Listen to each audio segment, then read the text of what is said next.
Good morning, race fans. My name is Jacob Fescannon here with Team Goon Squad. Proud to bring you another round of the OBRL Metro Ford Cup Series here. We are at the virtual Indianapolis Motor Speedway running on the oval this week. Drivers are out working on qualifying right now. Going to bring that up for you in just a minute as about half of the field or so has turn times. I want to get you today's race info while drivers are still working on qualifying. We're going to go 100 laps today around the virtual 2.5 mile Indianapolis Motor Speedway. This is the famed Indy Motor Speedway that brings the Indy 500 every single year. Drivers got 100% fuel capacity, no fast repairs. Open setups, meaning they can adjust them to their liking, and unlimited tire sets, so could be interesting to see how strategy plays out given the drivers can come in at will and get tires throughout today's race. But going to bring you our current qualifying standings. So we have 12 drivers that have turned time so far. Currently, your pole sitter is the 14 of Eddie Jones. Out on track. See if we can get you 28 of Robert Carrasco's out running his second lap. Looks like we're going to also look at the 8 of John Hinchcliffe. He just finishes up his qualifying effort.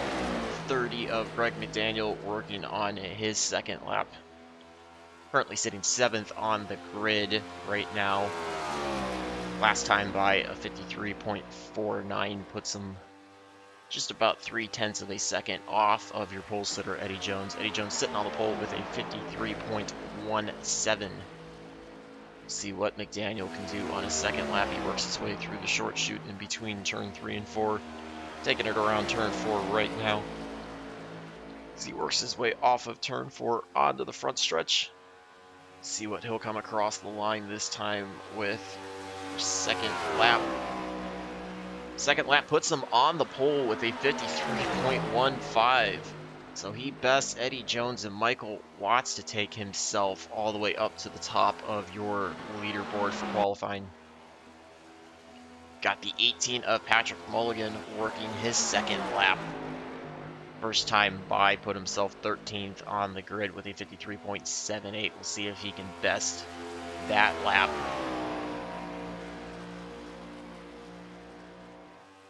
He's working his way down the back stretch, heading back towards turn 3.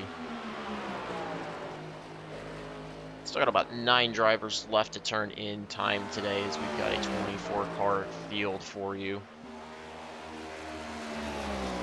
Mulligan works his way out of turn number 3, or excuse me, out of turn number 4 onto the front stretch. We'll see what the second lap puts him at. His way across the start-finish line and bumps up a couple spots to 9th.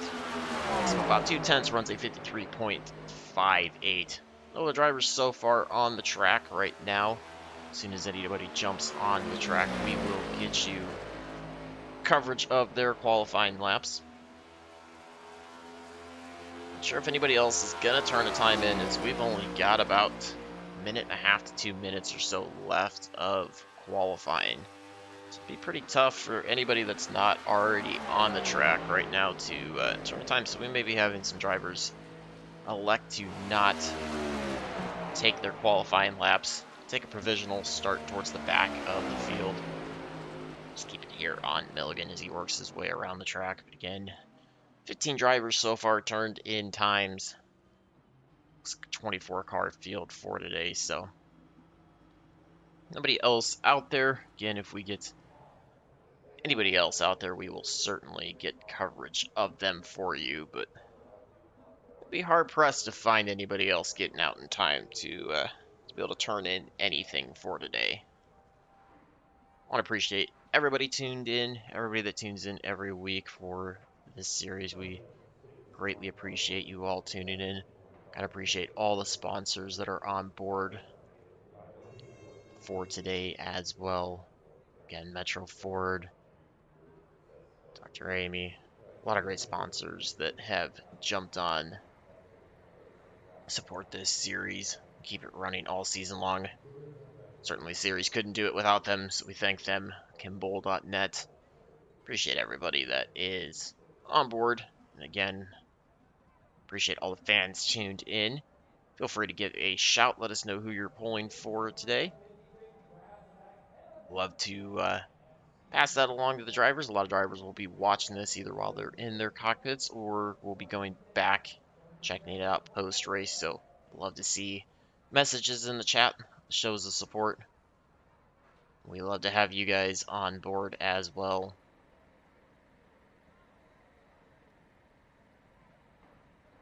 Looks like qualifying will be wrapping up here momentarily.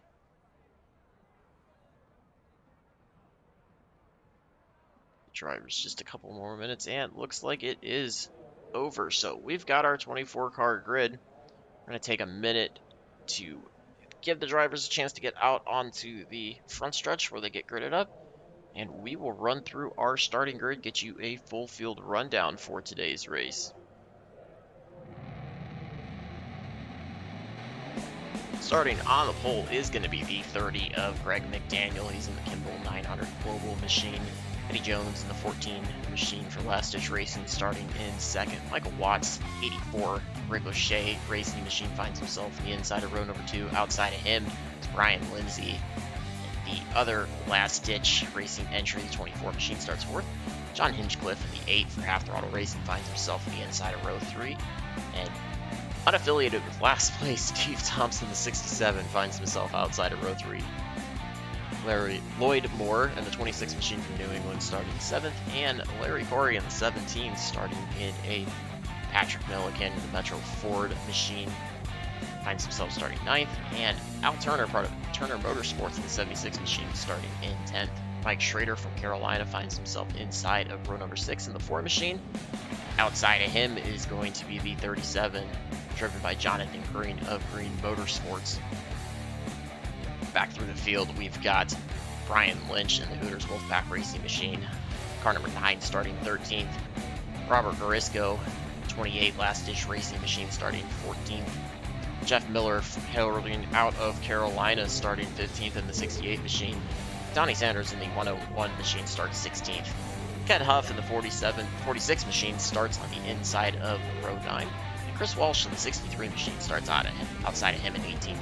John Hastings in the Team Schizo 32 machine starting in 19th. And Chris Clark from Carolina in the 91 machine starts 20th. Brian Williams piloting the 119 machine to a 21st place start from Pennsylvania. Bert Dodson in the 59 machine out of California starts 22nd. Johnny Jackson finds the 109 machine, maybe starting 23rd. He's out of Florida. And from the Diamondback Motorsports Group, Joe Nelson in the 106 is your 24th place starter. It's going to wrap up your grid for today. Give the drivers a minute to pull off. They're going to be working their pace laps. Should have just one pace lap around the virtual Indianapolis Motor Speedway. 100 laps again, as I mentioned at the start. Unlimited sets of tire, full fuel capacities. These drivers had the ability to customize the setups to their liking, so we'll see how each driver chose to set it up. Indianapolis Motor Speedway here in the daytime can definitely get hot and slick, especially in these summer months. Certainly, drivers may find cars getting looser as the runs go. These current gen cup cars have a tendency to get a little bit looser as a run goes. You start to wear out the rear tires with that independent suspension placing different loads on the two rear tires than what was previously experienced. And at times that can make the car actually feel like it gets looser over the course of the run rather than the old common theme was the car would actually get tighter over a run. So we'll see if that plays any challenges. If drivers have trouble, turn 2, turn 4, critical turns to get right here. So you carry momentum all the way down the super long front and back stretch. Important to nail those right. Can also be troublesome when you start to lose grip to get off the corners. But we're going to get ready to go green here. Pace car's pulling off. We'll see when Greg McDaniel elects to get them under green. Flagman shows the green flag, and we are under green flag to start today's round. McDaniel quickly jumping out. See him leading the herd of drivers. He quickly ducks to the inside as he's got Eddie Jones working the outside of him. Jones going to try to slot in front of the 84 Michael Watts. They work their way back through turn number 2 now.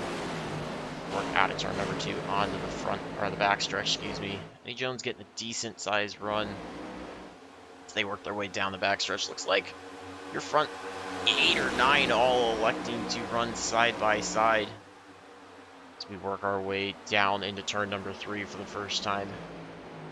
Greg McDaniel still with about a quarter of a second lead over Eddie Jones. Eddie Jones starting to break away a little bit from Michael Watts as well. So you're seeing a little bit of a separation. Front 2 trying to break away. Michael Watts quickly being chased down though by the 24 of Brian Lindsay. Lindsay, Thompson, Hinchcliffe all lined up directly behind Michael Watts. It's going to be a battle for 3rd through about 5th or 6th place on track. As you see, front 7, front 8 all within just 1 second of each other. Looks like Brian Lindsay trying to work to the outside of Steve Thompson. Thinks about it momentarily, jumps back behind him as they work their way off of turn 2. Looks like the 26, I believe that was Lloyd Moore, having a bit of an issue. He's now going to get passed by Larry Corey on the outside. Corey's going to move himself up to the 6th place. As you can see, still a bit of a side-by-side battle this going on between the 24 of Brian Lindsay and the 8 of John Hinchcliffe. This is for 5th and 6th on track. Hinchcliffe in the darker gray and black machine falls in line behind Brian Lindsay, tries to take the draft as they work their way down the front stretch. Starting lap number 3 here. Bring themselves back into turn number 1. You're going to see all the drivers run white line through the corners. Going to try to be careful not to get too low, as hitting that curbing certainly can upset the car. Sends you through a spin through the corners. See if Lindsay can try to regain some ground, get himself back up for that battle that you see there for 3rd and 4th between Michael Watts and Steve Thompson. Thompson going to try to take it to the inside of Watts. Thompson going to take over the 3rd place as they work their way back out of the turn 3 in the short chute before turn 4. Thompson just got a great run there through 3 and 4. The gap's lost by about 0.3 of a second, so he's going to set his sights on the 14 of Eddie Jones. Try to go join that front 2-car battle for the lead. Occupies the last podium spot right now, but you see Eddie Jones about a quarter of a second advantage over, or Greg McDaniel with a quarter of a second advantage over Eddie Jones, and Eddie Jones with about the same advantage over Steve Thompson. Starting to see a little bit of equal separation amongst your top 4. Michael Watts lagging back just a little bit. So we've got a 3-car group here up front and another 3-car group for 4th through 6th on track. Still a side-side battle though, back between Larry Corey and Lloyd Moore. Lloyd Moore working the 26 Wonder Bread machine on the inside, getting back by Larry Corey. Corey in the Western Auto 17 machine, a little bit of a Darrell Waltrip throwback there. Lloyd Moore gets by him, puts himself up into 7th place. Corey back into 8th. Patrick Mulligan at 9th, trying to chase these two down. And then you've also got the 76 of Al Turner back behind them. Back up to the front, though, as you see It is certainly tightened up. Got a 6-car pack here, almost nose to tail all the way. These front 6 have broken away. They are about 6/10 ahead of Lloyd Moore. That's the gap between Hinchcliffe and Lloyd Moore. Trying to break his way from Corey, see if he can join the back of this group. As you see, he's separated quite a bit, but still a little bit of a distance back between back bumper of John Hinchcliffe, fender of Lloyd Moore. Greg McDaniel leading the way, though. He's put that car in the front, working down the front stretch to complete lap number 5. But every lap so far, we've been green so far here as well. Great job by him. Again, front 4 starting to break away slightly, but we're starting to see more drivers take advantage of the draft and put themselves into this. We're actually starting to see now what's going to be an 8-car pack almost in the front, as Lloyd Moore, Larry Corey have tried to catch up. Looks like Patrick Mulligan, the 18 is trying to catch up, so we see a little bit of separation. The field's starting to tighten back up a little bit. It's again, we've got just about 2 seconds separating your front 9. A little bit of a gap back to Al Turner, who occupies the 10th place in the 76 Ford Mustang. It's about 3/4 of a second back from Patrick Mulligan. So tough for drivers to really break away, even with these open setups and the customization that they're able to do to the setups. It's such, with these long straightaways, drafting comes into so much play that it is really tough unless you have a driver make a mistake behind you or you really hit on something that nobody else has. It's certainly tough for these drivers to get any big gaps between them. To get out of the corners, just able to try to hook onto the back bumper. Your competitor in front, grab a toe, close right up to him. So certainly tough to make any big gains that way.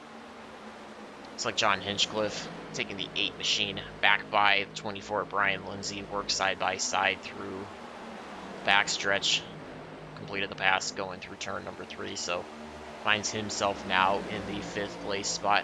Trying to work on the 84 of Michael Watts. Looks like he gets a run down the front stretch. Going to duck to the left-hand side of Watts. See if he can take that inside line away going into turn 1. Try to force Watts up the track a little bit. Prevent him from getting that inside line. But Watts gets a pretty good run off of turn 1 into the short chute. So Watts going to hold off John Hinchcliffe right now. Continue to hold on to that 4th place spot.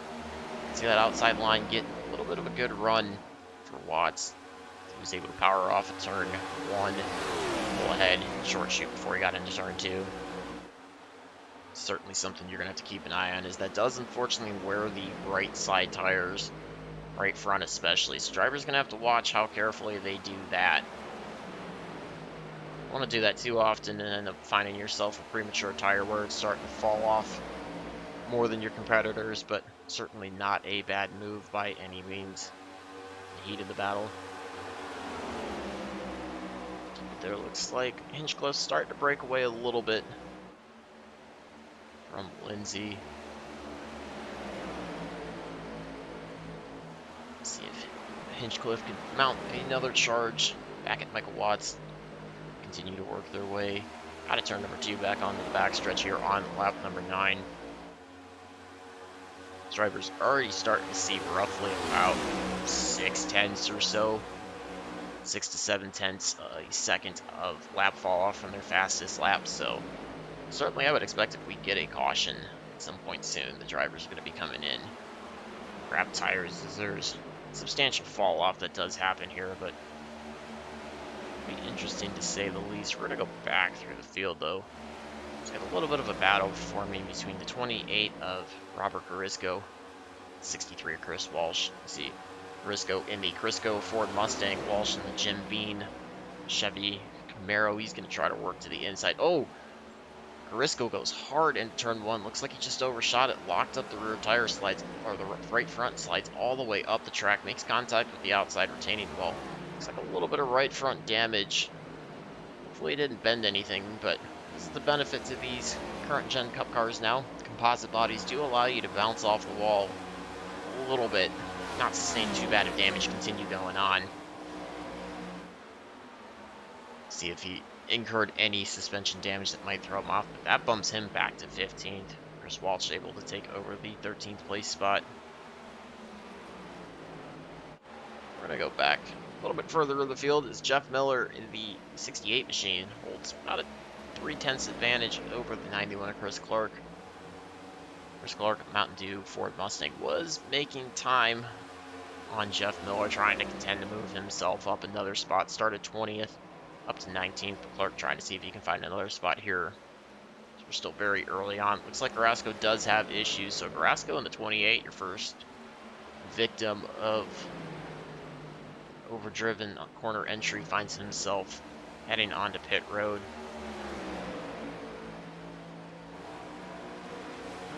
Maybe not. Looks like he might have just had a connection issue. So we're going to get back to the front, though.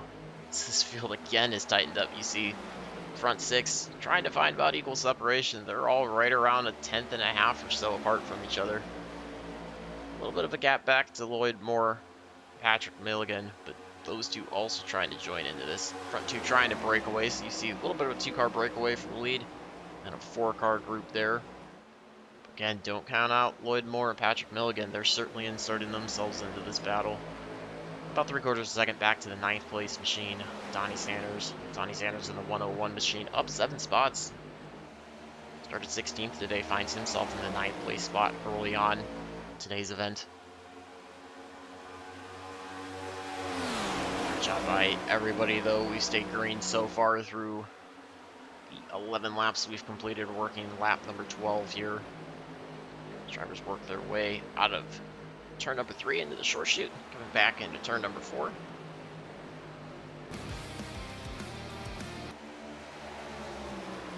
can see Daniel just has not been able to break away from Eddie Jones. He's led every lap so far. He's going to put 12 laps in the books, 12 laps that he's led, but he just cannot find himself an opening to break away from Eddie Jones. Every time these two break away from the rest of the field, looks like Thompson, Watts, Hinchcliffe, Lindsay all trying to find a way to close themselves right back up too. May see this tight pack up here, nose to tail most of the way, and it'll be interesting to see how that comes into play once we get some pit stops later on in the run. Looks like Donnie Sanders in the 101 machine starting to close up the back of Patrick Mulligan. What was 3/4 of a second gap is now just down to about a 1/10 of a second, as you see Sanders really working the back bumper of Mulligan, trying to find his way around, doing all he can to work himself up. Great job by him. Mulligan throwing a little bit of a block there, kind of cutting off the run Sanders had. Sanders is going to work to the outside, see if he can grab a toe off of Moore. Backs out, takes a little bit of a higher entry through 1, runs about a lane off the bottom. Mulligan fends off that charge right now. Let's see, looks like the 46, I believe that is. Oh, excuse me. That is the 24, Brian Lindsay, having a bit of an issue falling back through the field. He's in the Liberty University machine. Not sure what's going on for him there, but a little bit of a problem for Lindsay as he falls back through the field, so shakes up your top 5 a little bit.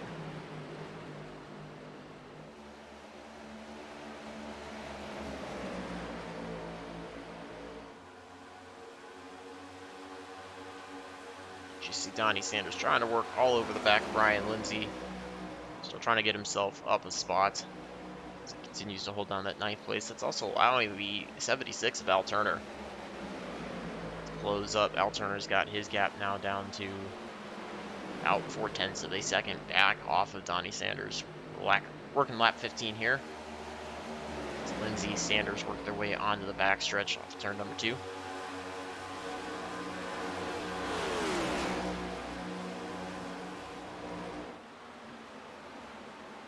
Great job by these two. A little bit of a battle here, back for 8th, 9th. And Turner trying to insert himself in the 10th.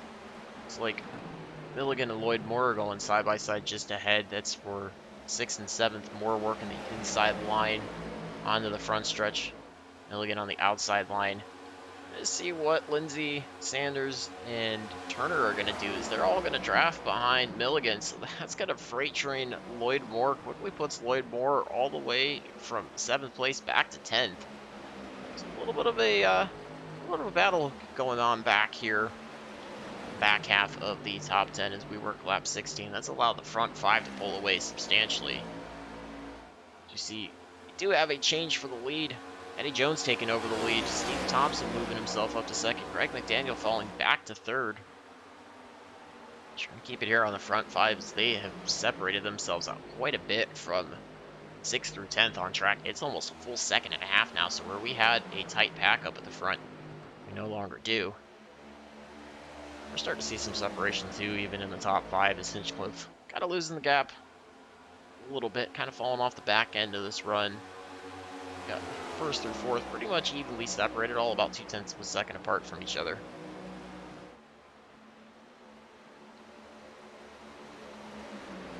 Glad to have Dan Hill tuned in. Sorry you're not on the track as well. Thank you for the well wishes. Pass those along to all the drivers. Glad to have you tuned in though. Again, thank you to all the fans tuned in. Glad to have you all on board here. Still very, very early on in today's race, just working lap number 17 of 100. All green so far since the start, just had 1 lead change. Eddie Jones is your 2nd place starter today. Greg McDaniel led your first 15 or 16 laps. Eddie Jones able to get on by here as he's working down the front stretch. You start seeing some of this, what we call snaking, where drivers behind are trying to catch the draft of the drivers in front. The drivers in front don't want that draft, so they're going to kind of zigzag, swerve from outside to the inside of the track or from the inside to the outside, mainly on the front and back stretch. You're going to see that kind of happen as they try to prevent the driver from behind them able to take advantage of that draft and get a run on them. Became very prevalent in the IndyCar series. NASCAR guys started learning that from that series, observing, catching how they were able to affect the air, the drivers behind them, prevent runs from happening and protect the spots. So as these drivers get closer and closer together throughout today's race, you'll see that happening more and more. Looks like Jones and Thompson starting to break away a little bit from Greg McDaniel. I think McDaniel might have, I don't know, he might just be laying back, but top 5 all running very close lap times. Really, your top 7 are all within about 0.2 of each other or so. Just kind of content to get runs in here. We're still, again, very, very early on, only working lap 19 of 100, so not even a quarter of the way through today's race. Great job, you see Thompson able to get that run, maybe looking a little bit to the left-hand side, thinking about a move on Jones. Just not wanting to duck out. I think he's kind of content to run in 2nd, keep close to Jones, not sacrifice that spot. Fear of falling back to 4th or 5th, potentially maybe even losing touch with this front pack. This front pack's still about a half second ahead of the 18 of Patrick Mulligan. Side by side between Michael Watts, Greg McDaniel. Watts, it's the 84 machine up to 3rd place, clears McDaniel as they work their way back into turn number 1. So McDaniel and the Kimball 900 Global machine pulling back. He was your pole sitter. Pulls back to 4th place here early on in today's race. See if John Hinchcliffe's going to smell blood in the water. Try to close up to McDaniel as well. Take over that 4th place spot. Thompson's still running nose to tail with Eddie Jones though, as they work their way down the back stretch back into turn number 3. See Thompson and Jones almost nose to tail, then about 0.3 separation back to Michael Watts and another 0.3 back to Greg McDaniel. 3rd through 5th, all about 0.3 apart from each other. As they work their way out of turn number 3 and back down to the front stretch.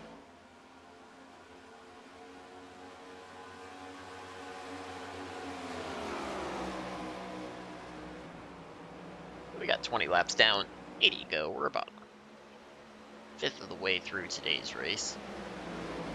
Last time by John Hinchcliffe.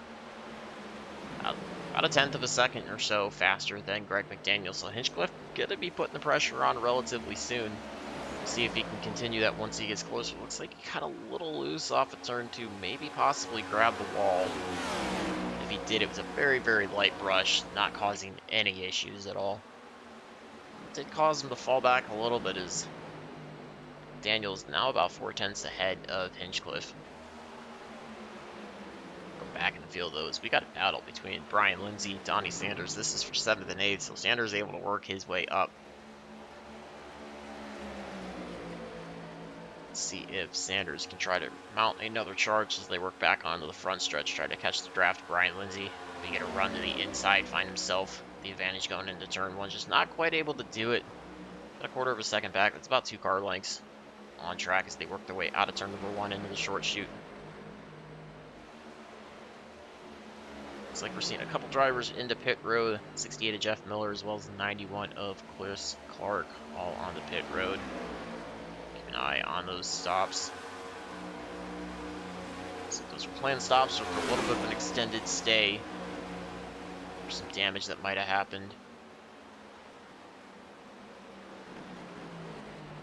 Lindsay now conceding the 7th place to Donnie Sanders. Sanders able to work the inside through turn number 3. Clears him going through turn number 4, so put Lindsay back to 8th place. It's down 4 spots. Started 4th today. Donnie Sanders up to 7th. He's up 9 spots. Again, started 16th today. It's like Clark and Miller both with 4-tire full fuel stops. It's back out on track. Hinchcliffe also made a pit stop. Looks like that was actually the start of the race. He started from the pit road, so we got 2 drivers off the lap. That is going to be Clark and Miller. How long the laps are, if you're within probably a second and a half, maybe 2 seconds of the leader, you can pit, take 4 tires full of fuel, and not lose a lap. Anything back of that earlier on in the run, you're probably going to go down a lap. As the run goes on and lap times slow down, you get a little bit more. So drivers are going to be cognizant of that depending on where they're at in the field. Try to watch, see if they can pit, not lose a lap, get their 4 tires full fuel in. Go back to the front, though. This front 4 tightened up. Greg McDaniel's trying to close back up to Jones, Thompson, and Watts. Unfortunately, Hinchcliffe just a little bit further back. We're still seeing tight spacing between Jones and Thompson. These two still able to hang with each other. But Watts and McDaniel's trying to close it back up a little bit.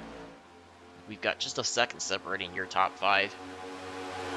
Patrick Mulligan about 2.5 seconds back there in 6th place. So a little bit of a break between drivers, but looks like Al Turner going to be the next one to make a move on Brian Lindsay. Turner working by Lindsay through turn number 3, puts himself up to 8th place. Brian Lindsay with a little bit of a free fall, now back down to 9th place. Just falling victim to a couple drivers. Maybe Ken might have used the tires a little bit too hard in the beginning, or might have a setup that's just fallen off a little bit too much compared to the rest of the competitors. A bit more of a short run setup. He's falling back. Still within the top 10, but we'll see how this goes. Last time by, Mike Schrader was almost a full second, about 9/10 of a second faster than Brian Lindsay. So we'll see if he continues to close up. He's going to drag Brian Lynch with him, so you could potentially see Lindsay fall outside of the top 10 in another 2 or 3 laps. But we'll get back up to the front. Keep you abreast on what's going back through the field. Jones still. Thompson tight to his back bumper. These two running nearly identical lap times.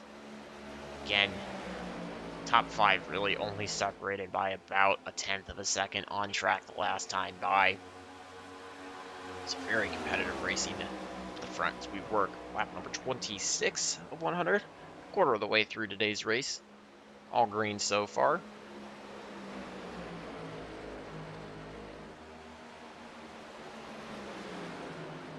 Shot by these drivers. They work their way out of turn number 2 on the backstretch. Thompson trying to close up, just getting those runs. But again, I think he's just content to stay behind Jones. Just allows him to save some fuel, maybe save some tires. Just keep himself close enough that he can execute his pit strategy to his liking.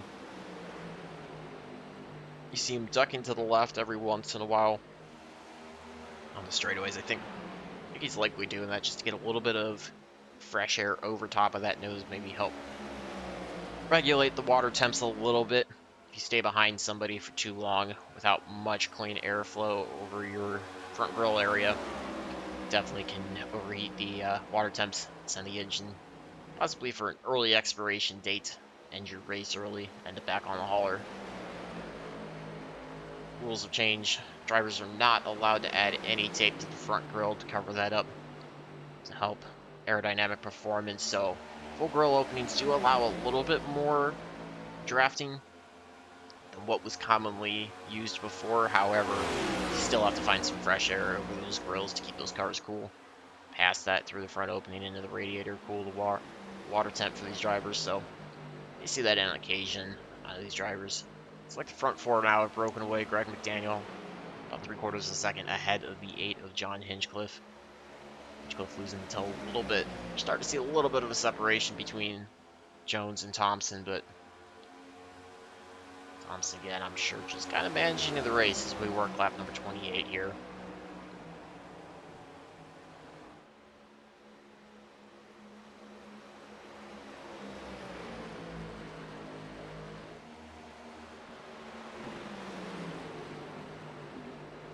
Again, our only two drivers that are off the lead lap are the 91 Chris Clark, 68 Jeff Miller. Both of those drivers electing to come in, take green flag service on lap 21. Everybody else still on the lead lap, although we see quite a bit of a separation, about a little bit under half a lap or so separating field from first through 22nd on track. Indianapolis certainly known for longer green flag runs, makes the drivers work tire management, fuel management, kind of plan the long race strategy. Thompson getting a run again. He gets to about car length or so behind Jones and just can't quite pull the move off, but I think he's kind of content to just keep that 67 Toyota Camry there. Second place. Knows he's in a good spot to save fuel, save tires. Can easily pit. Not lose a lap as long as he doesn't make any mistakes getting on and off pit road or in the pit box. Michael Watts trying to close up. Greg McDaniel all hanging close. Hinchcliffe falling off quite a bit now, losing the draft. He's about a second back from his front four. Go back to the field though, as we got a little bit of side-by-side battle between Wood Moore and 32 and John Hastings. Hastings and 32 Tide Machine works his way on the outside going into turn number 3 by Moore. So we're falling back now. Started 7th, back to 8, or back to 15th, back 8 spots from the start. Looks like the 17 of Larry Corey might also be trying to insert himself into this. Corey was mainstay top 10 earlier on. Oh, Corey gets very loose. See him loose off a turn 4, smacks the outside retaining wall, the front right, keeps himself going. A little bit of damage, but looks pretty clean. A little bit of rear damage too. Kind of see that rear area. We'll see how much that slows him down, but he's going to be a sit and duck. Is down on momentum. Looks like also a little bit of right side damage in front of the right rear tire on the body. In the door area, back near that Western Auto area. You see he's certainly off the pace. It's Jackson, Nelson, and now Ken Huff all going to work by him. Ken Huff sporting the off bug spray colors, green and orange. Huff going to work on the outside. I'm guessing Larry Corey's going to be coming to pits. Get some repairs. Looks like we've also got Mulligan and Brian Lindsay pitting out of your top 10 for service here. Lap number 30. On 30, starting lap 31. So yes, Larry Corey going to be taking a trip down the pit lane. Get some damage repair. Get ourselves back up to the front. Looks like just as I quickly pull up on Robert Morisco, 14th, it's a bit of an issue. Gets loose in turn 1, kind of shoots it. Jackson and Nelson both work by him. Jackson in the kind of orangish brown and red Toyota Camry. Works by, so put Jackson up into 14th. Nelson into 15th. We've got all our drivers in the lead coming into pit road. It's like Al Turner in the 76 going to put himself into the lead as he works by Turner, Schrader, Walsh, Sanders, Lynch. It's going to be your top 5. They all like to come out or stay out. So front 5 all coming in on lap 31, working on the lap 32. So we see our first pit stop starting for today. It's about another strategy we expected, somewhere right around lap 30. It's going to be tough for these drivers, I think, if they can fuel save a little bit. They might be able to stretch this into a 2-stop race. I think they might have been playing out that first run to see how far they could go. And it felt like the tire fall off was good enough to come in, but it will definitely be interesting to see if they're going to try to again run the rest of the race. One more stop if we stay green, or if they're going to come in. But it looks like Turner chooses to pit now. Schrader's going to inherit the lead. We'll see if Chris Walsh, Donnie Sanders elect to come in. Looks like they're going to stay out. Jonathan Green going to stay out. John Hastings going to stay out. See if Johnny Jackson or Joe Nelson elect to come in, if they're going to try to stretch fuel. Again, you got to go about 33 laps or so a run. Find one extra lap on your third run somewhere in the race if you want to do this on a 2-stop race. Again, that's assuming we get no cautions. Looks like your top 9 all have not pitted yet. 10th place on back, all have serviced at least once today. See how this strategy all plays out. Get you a difference in the lap times from the drivers that are on fresh tires. Oh, we get our first caution as Al Turner has a bit of an issue leaving pit road. So that's going to set your front 9 in a great spot to be able to pit out of the lead lap, not lose anywhere near as much track position and time as they would have had they done this under green flag conditions. Maybe a little bit of a gamble by these front 9, but sometimes the dice definitely roll in your favor. Certainly catching a big break. Driver's moment to catch up. We'll see if we can try to find replay of what happened to Al Turner as he, a bit of an issue exiting pit lane, brings out our first caution here on lap number 34. Let's see if we can grab that for you here. Turner, you see exiting his pit box. Let's see where this crash is going to happen. I think he might be trying to get a little too aggressive on the throttle coming out of pit lane. Drivers do have to take the service road, the access road, out of turn number 1. They got to run that all the way through 1, a short stretch, a short shoot, and turn number 2 before they can rejoin on the racing surface. Yeah, it looks like it kind of shoots down, kind of gets a little left on him, just snaps on him, and he tries to correct it, sends him up the track. Let's see if he makes contact with the outside retaining wall. He's trying to keep it off. Oh yeah, very, very hard contact with that outside retaining wall.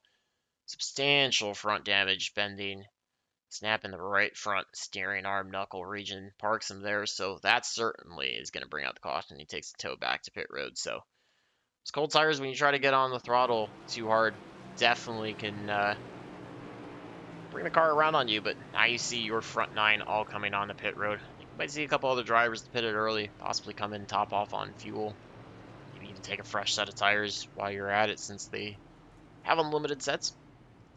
So it's going to put the 14 of Eddie Jones back into first place.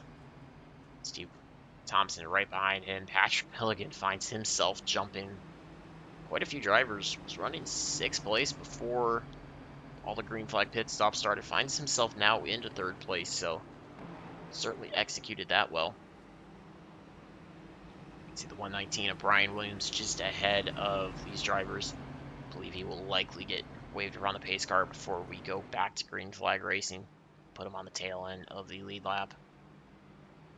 Sporting the Coca-Cola colors on that Toyota Camry.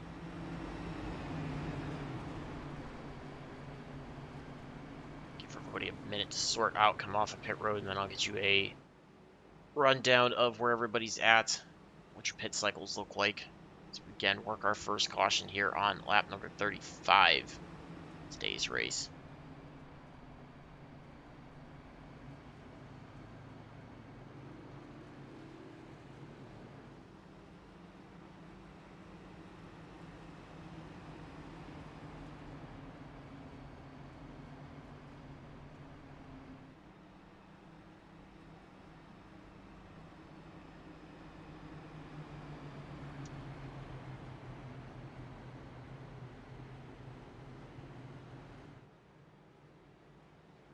See Brian Williams head out of the lead.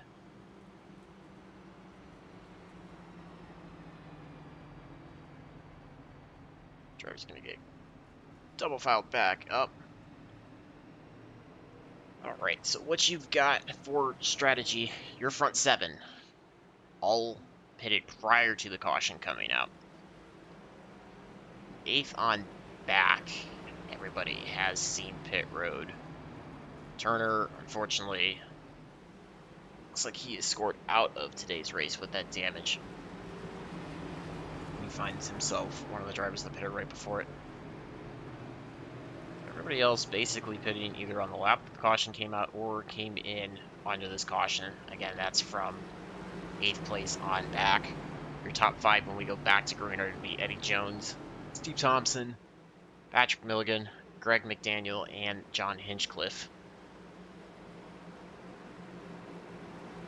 So we'll see if that extra lap or two the drivers that were able to pit under caution have on the front 8 or 7, if that's going to make a difference. If we go green the rest of the way, or if we're going to get caution. As cautions sometimes do breed cautions. When you get one, you can have another one quickly following it.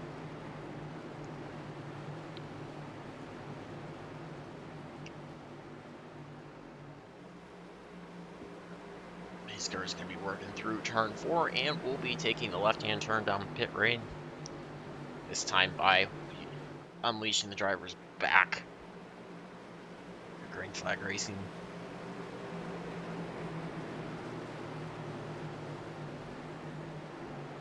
Let's see pace car pull off. We'll see when Eddie Jones elects to bring the field back under green. And we are back under green flag. Jones working the inside line. He's got Patrick Mulligan following behind him. Steve Thompson working the outside. Got Greg McDaniel behind him, as well as John Hinchcliffe. Michael Watts trying to work the inside line as well. Thompson able to clear Mulligan, McDaniel, so Jones keeps the lead. Thompson keeps himself back into 2nd. See McDaniel find himself up to 3rd. Mulligan falls back to 4th. Hinchcliffe retains. Michael Watts was able to grab 5th. Hinchcliffe falls back to 6th. This driver's quickly getting themselves sorted out single file here. Turn number 3 down, short shoot back into turn number 4. Working lap 37.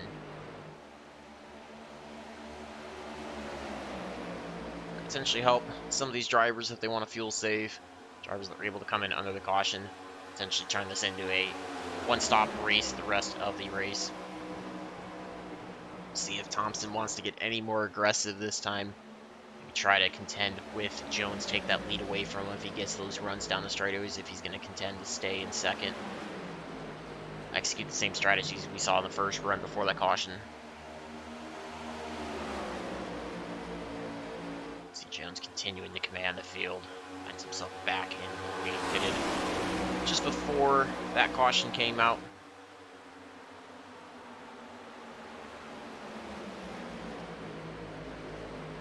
Jones has led about half of the laps or so far today. McDaniel led the first 15 laps or so. Jones took over from there a couple laps out, so that it hasn't led with the way the green flag pit stops were falling. He's kept that Chevy Camaro out clean air for most of the race. Looks like we got a little bit of a battle back there. Watts trying to take away 4th place. Hinchcliffe also going to try to slide up behind him as Mulligan's quickly losing a couple spots.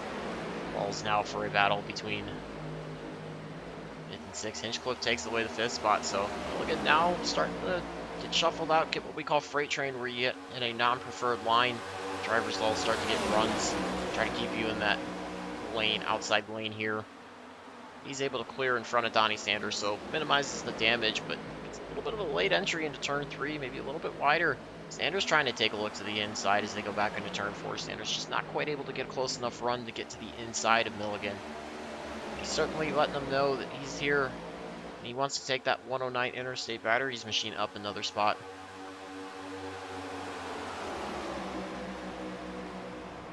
Let's see if Mulligan continues to fall back. Restarted third and quickly finds himself back into 6th already, under pressure from a few more drivers. We'll see how that goes as we work our way on lap number 40. Approaching the halfway mark of today's race. 2 drivers out of today's event. It's the 76 Val Turner and the 28 of Robert Briscoe. We've got 2 drivers off of the lead lap. 17 of Larry Corey and 119 of Brian Williams. Everybody else though, 20 drivers still on the lead lap.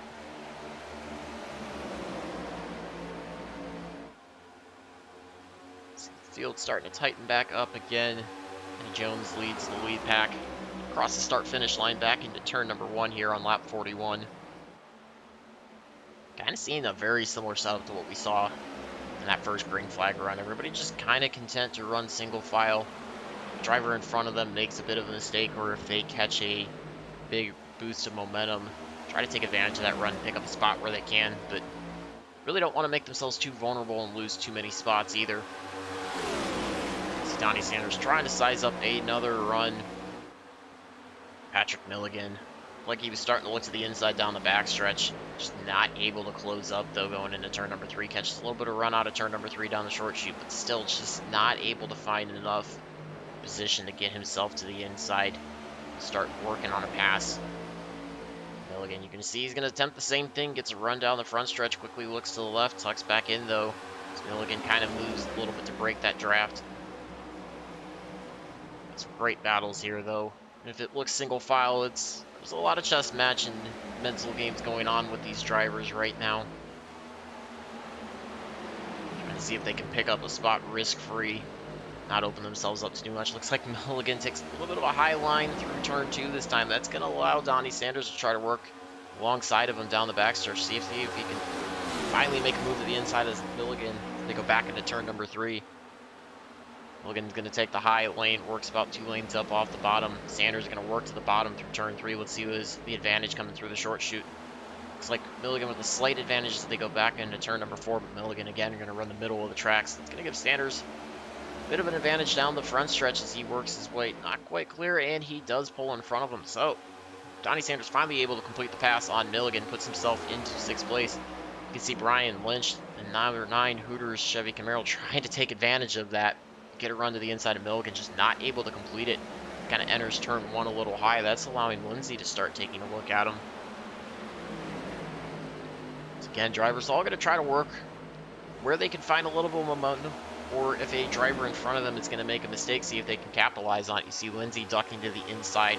It's going to work to the inside of Brian Lynch as they go back down the backstretch, entering into turn number 3. Let's see if Lindsay can clear Lynch going into 3. Looks like Lynch does give up the spot. Content to just try to get in front of the 46 of Ken Huff, maybe not lose too much more. Huff going to see if he can take advantage of it, but Lynch going to hold that preferred line the inside through turn number 4, lock that down, prevent himself from losing any more spots. So Lindsay up to 8th, Brian Lynch back 9th. Back through the field. It's like Chris Clark now under the attack from the number 106 machine. Joe Nelson. Looks like Nelson's got the WB Mason colors on. Clark running the Mountain Dew colors. This is for 17th and 18th on track. So all throughout the field, the drivers in the back, they're still trying to gain as many spots as they can through their finishing spots. Got Dwayne MacArthur tuning in, wishing everybody luck. Glad to have you on board, Dwayne. Hope you're enjoying the racing so far.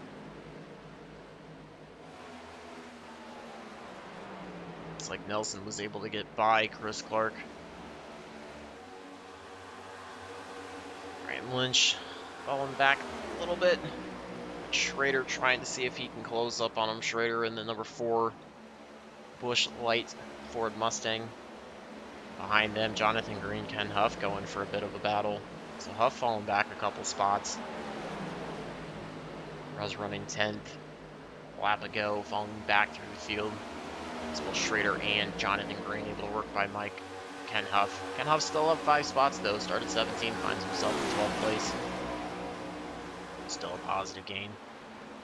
A battle up front though between Mulligan and Hinchcliffe. Mulligan trying to regain some of those spots he lost. Looks like he might have a bit of a longer run car. Not quite as good off of the restart on the colder tires. He gets himself back by John Hinchcliffe, puts himself back into 5th place. Donnie Sanders in the 101 machine. Side by side with Brian Lindsay, these two are trying to see if they can catch up to Lynch or Hinchcliffe, get by them. Sanders with a bit of a hot entry. I thought he was going to get into Brian Lindsay. You see him actually getting a little loose there out of turn number 1. Kind of killed his momentum down the short chute. Allows Lindsay to pull away about 2 car lengths or so.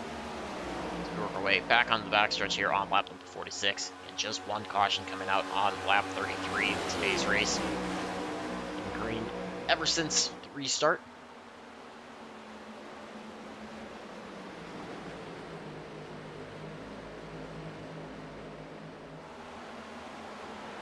Back to the front.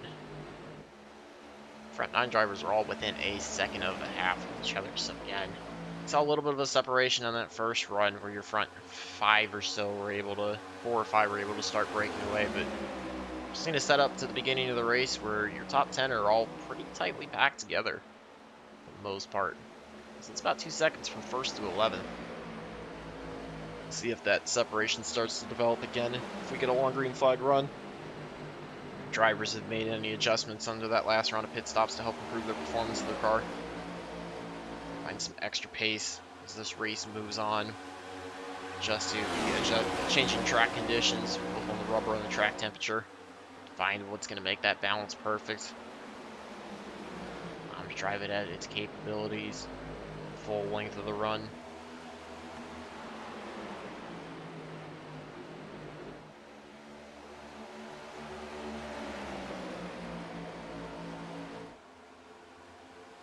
Jones continuing to lead over Thompson and McDaniel. McDaniel tightening up. He's running a lot better this run. Again, we're earlier on, but we saw him struggle a little bit. Mid to late stages of that first run, fall back a little bit. He's contending a lot more. We're still only about 13 laps or so into this second run since the restart, but he's doing a lot better at trying to hang with Thompson and Jones. Thompson and Jones still basically maintaining control of the race, running 1-2 consistently.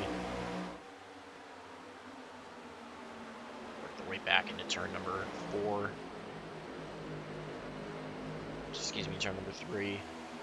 Now into turn number 4. Put 48 laps on the board. This time by it's a little bit of a battle there between Brian Lindsay and Mike Schrader. This for 8th and 9th. They're going to go side by side down the front stretch back into turn number 1. Schrader's going to have the preferred line on the inside. Brian Lynch going to try to set himself up there. You've also got Ken Huff up on the onside. The inside, Donnie Sanders lined up on the outside.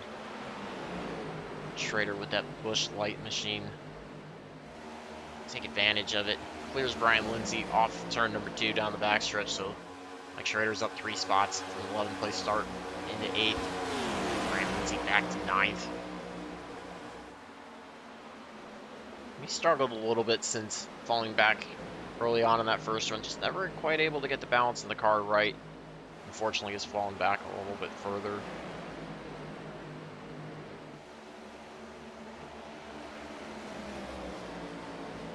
Let's see what he can do if he can recover. You got Brian Lynch, though, trying to make a move on the inside of Ken Huff. Ken Huff actually making the power move on the outside, I should say. Huff taking that 46 machine up to 10th place. Brian Lynch falling back a little bit as Donnie Sanders works on the outside. Excuse me, that's Jonathan Green. Apologize. Jonathan Green works by Brian Lynch on the outside. Brian Lynch now going to start falling under the attack of the 63 of Chris Walsh. Walsh going to try to get the run down the backstretch. Looks to the inside of Brian Lynch. Falls back in line, just not quite able to get to the inside door. Brian Lynch. See these drivers get these runs off of the corners. Try to do what they can. And then as they get out that clean air, it's kind of like hitting a little bit of a brick wall. They just kind of stall out. They're just not quite able to continue that momentum. They have to fall back in line and not lose any more spots. Looks like Donnie Sanders coming into pits. Yep, an early stop.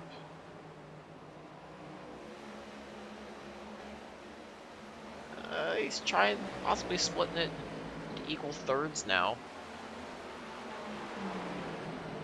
He might have been forced down there. That's kind of weird. This does not actually take any service. It's back to 20th, so let's check on that and see if we can find anything for you. But a bit of a weird anomaly there. Back up to the front though. Still got a tight 8-car battle. Second and a half separating your top 8 from Eddie Jones in first, all the way back to Brian Lindsay in 8th. Watch these two as they work their way back onto the front stretch. Can everybody just kind of content to run in line? Not seeing too much in the way of pressure from any drivers in terms of forcing any kind of passes. Taking advantage of mistakes in front of them when they can. Nobody really making any crazy moves right now. So we work just past the halfway mark of today's event.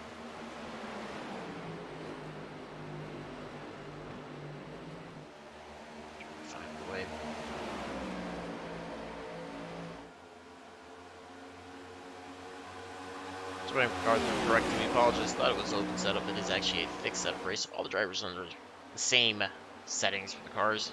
This is all going to be the difference in terms of driving is what you're going to see from everybody. That's where the time is going to be found.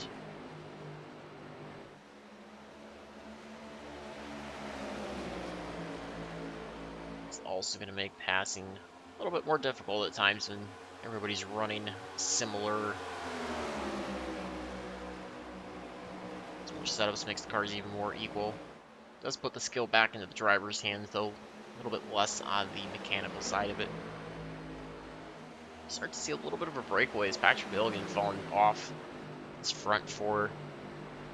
He's now down just under a second off of this group, so kind of seeing a very similar trend develop that we had first run, right around 18 laps or so. We saw that separation, that front four started to break away. Hinchcliffe in the first run that was losing the pack. This time it's Patrick Mulligan losing it. We're starting to see a front four emerge that are class of the field so far. We'll see if Michael Watts can hang on to the back of these drivers, as it's been predominantly Jones, Mule, and McDaniel since the restart. Watts trying to do the best he can to keep his 84 machine tightly packed with these front three. Keep a hold of that draft. I'll grab a replay for you though while we work here at the midpoint. Robert Garisco, a bit of an issue. Lap number 36. Looks like he's gonna also fall victim. I believe he's exiting the pit road. This is gonna be coming through turn number 1. Let's see if he ends up losing it in the corner. Not sure if anything's actually gonna happen here, or if we had a bit of a glitch in the system. Looks like he's actually just gonna come to a stop almost.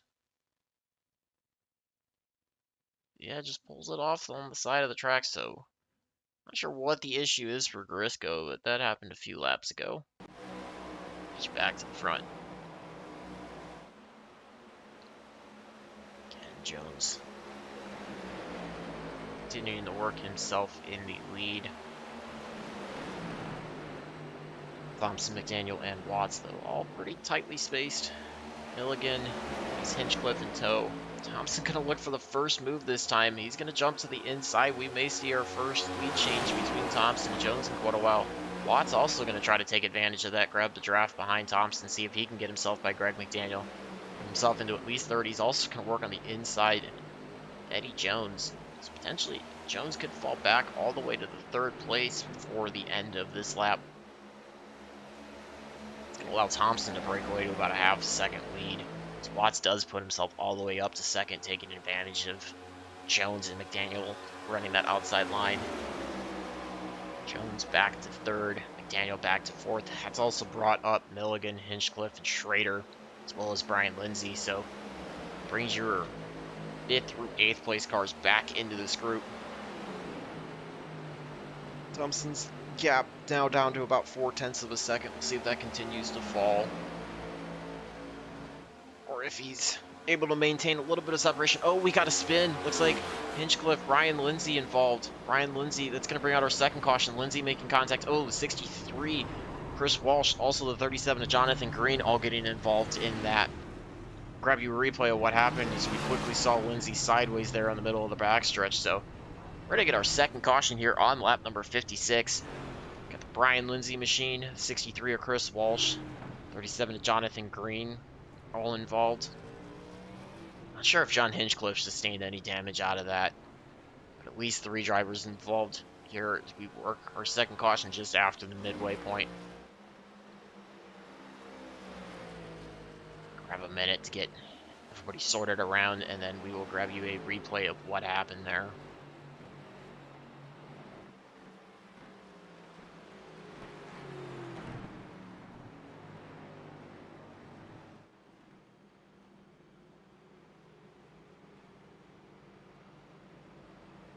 Drivers all catching up to the pace car, working on the backstretch. I would certainly expect when pit road opens up that all the drivers going to be coming in for 4 tires, fuel. Would be shocked to see anybody take a gamble and stay outside. I think that's too risky of a move to do. We'll have to see how that plays out.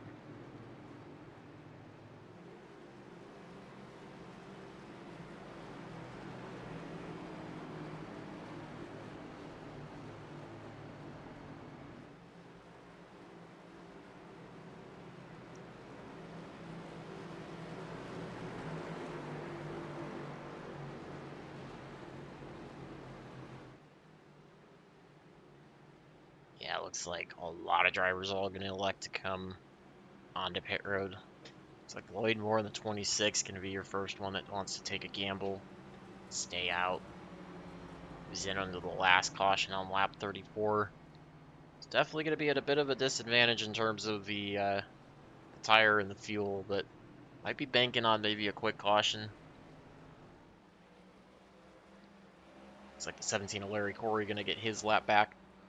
Be your free pass for this second caution here.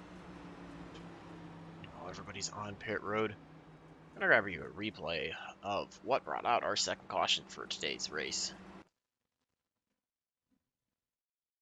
Alright, so we're going to back this up. Looks like Hinchcliffe had a bit of an issue, kind of came down into the 4 of Mike Schrader. That sent those 2 into Brian Lindsay halfway down the backstretch. Lindsay hard into the outside wall. Looks like Ken Huff barely dodging that. Unfortunately, left Jonathan Green with nowhere to go. Oof, contact hard for the 63 there. Chris Walsh got into it, and unfortunately Hastings came barreling in, really could not dodge it as outside half of the track was clogged up. So let's see if we can grab a little bit of a look at what happened between Schrader in that. So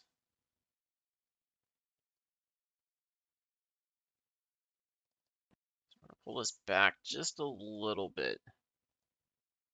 See if we can get a little bit of a look. Look at Mike Schrader on that one. Let's see if I can grab you a little bit of a different angle. Let's look at this from up top, possibly. Might give us a little bit of a better perspective on what happened. Because you see Schrader there on the inside, or he's running just behind Mulligan. Mulligan on the outside. So it's looking like Hinchcliffe coming down right that one time. Yeah, it looks like. Bring that back here. Mulligan's working by. So Hinchcliffe working down off the outside wall. Mulligan's getting the run on the inside. He's going to go that way. Schrader's going to smell that. He's going to try to cut to the inside as well. Mulligan's going to throw, or Hinchcliffe's going to throw a bit of a block. Schrader kind of made contact with him, and Lindsay was smelling those two getting slowed down, so he tried to jump to the inside, and that's when Schrader made contact with Lindsay. Just sent Lindsay spinning up to the outside. That's where Lindsay's trying to lock it down. He's going to hit the outside retaining wall, and you're going to see Jonathan Green come into this. Again, Green, really not too much of a place to go, as well as Chris Walsh, really nowhere to go. And then this is, you're going to see, it's the 32 of John Hastings coming and making contact just to add to it. So really, 4 cars involved in that one. What started as a little bit of a block and contact between Schrader and Hinchcliffe. So we're going to get ready to go green here. After pit stops, Thompson able to retain the lead. Greg McDaniel finds himself in second. Michael Watts third. Eddie Jones now fourth. Patrick Mulligan finds himself in fifth. Looks like you've also got the 91 of Chris Clark sixth. 59 of Bert Dodson seventh. 109 of Johnny Jackson eighth. Pace car's going to be pulling off. We're going to be going back green here shortly. Thompson's going to lead him down the front stretch. See when he elects to get us back under green will be your starting lap number 60. And he's back under green flag conditions. Get a slight advantage inside of Greg McDaniel, but they're going to drag race back down into turn number 1. See if that inside line prevails as we've seen on the last 2 restarts. Looks like it does. Daniel, though, able to keep himself ahead of Watts and Jones, so looks like Jones is going to try to slot in front of Mulligan. So again, we see front 5 or 6 all choosing to single file themselves out. We got a little bit of a battle back between Schrader, Lynch. Looks like Bert Dodson as well. Schrader going to lead Lynch down into turn number 3, trying to get the draft off of Johnny Jackson. Jackson in the 109 machine. Schrader with a big run on the inside of Jackson as they work back into turn number 4. So put Schrader up to 8th place. Jackson's going to be back to 9th place. See if he can try to close back up. He's going to try to do the best he can to close back up to the 46 of Ken Huff. Ken Huff following right behind the 91 of Chris Clark. This is for 6th and 7th on track. Driver's seeing a little bit of a separation. We're seeing a little bit of a bigger gap now amongst your top 8 than what we have had on previous restarts. So we're working lap 61, which is 40 laps to go in today's event. It's like Clark going to try to quickly work, or Huff, excuse me, going to try to work to the inside of Chris Clark as they work their way down the backstretch into turn number 3. Coming in, it's all flipped up. Schrader's going to also try to take advantage of that, so it's going to put Chris Clark back into 8th place, Huff into 6th, Schrader into 7th. Huff's going to set his sights on the 18 machine of Patrick Mulligan. It's got about a second to close down, though. Pretty substantial gap there. We're going to go back to the front as Steve Thompson going to come over to the attack of Greg McDaniel. Greg McDaniel is going to clear him through turn number 1. Let's put Greg McDaniel back to the lead, first time since the opening laps of today's race. Thompson going to try to return the favor, dives back to the white line through turn number 2. McDaniel shoots it wide out of turn number 2. Thompson's going to drag race. Advantage with about half a car length, but Thompson getting the run on the outside. Michael Watts going to smell blood, try to line up behind Thompson, see if he can take advantage, put himself in the 2nd place if Thompson's able to get back by McDaniel. Thompson and McDaniel going to go side by side through turn number 3. Daniel following behind Thompson, cuts just in front of Michael Watts, tries to keep himself from losing 2nd place. So just as quickly as Greg McDaniel regains the lead, he gives it right back to Steve Thompson. Thompson going to start invoking that little bit of snaking that I was talking about, trying to break the draft of Greg McDaniel. He enjoys about a 0.3 of a second advantage, trying to keep that built up as much as he can, as he knows it's been very tough for the leaders to pull away through today's event.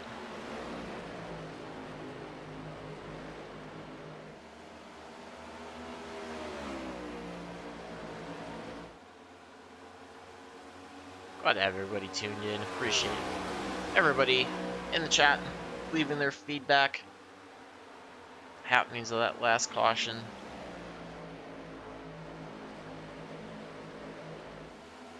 Work our way approaching the 2/3 mark of today's race.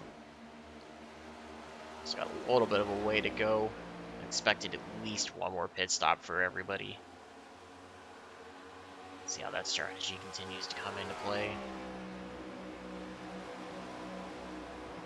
It's like Brian Lindsay, John Hastings, John Hinchcliffe, all still on pit road. I think Hinchcliffe might have actually retired the car for today's event.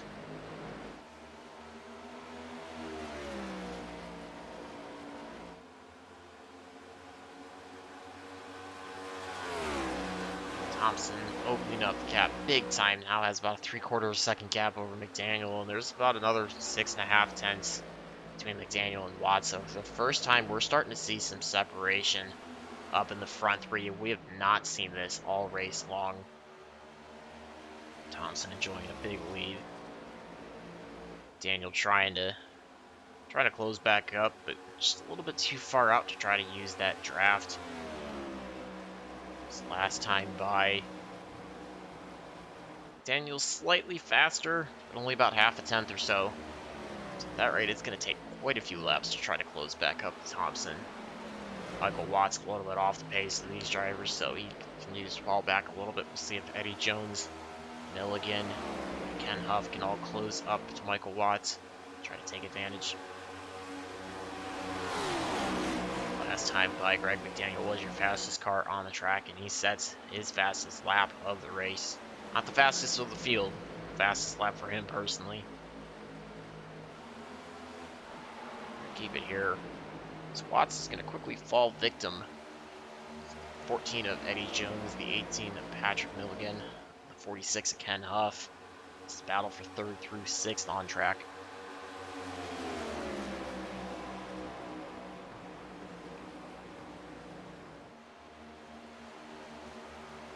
Drivers working their way back out of turn number 1 into the short chute. Jones quickly trying to close up to Michael Watts.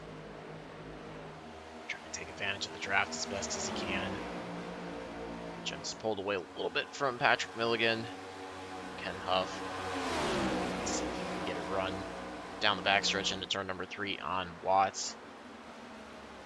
Waits the corners. He's about 2 car lengths back from the back bumper of Michael Watts. They work their way through the short chute into turn number 4.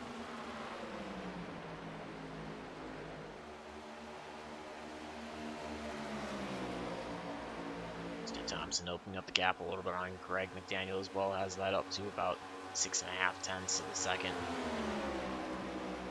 Last time by, nearly identical lap times for your front 2. Pretty close for 84 of Watts and the 14 of Jones as well. Just quite a bit of a gap to try to close up when you're running equal times. Hard to do much there. Jones working all over the back of Michael Watts.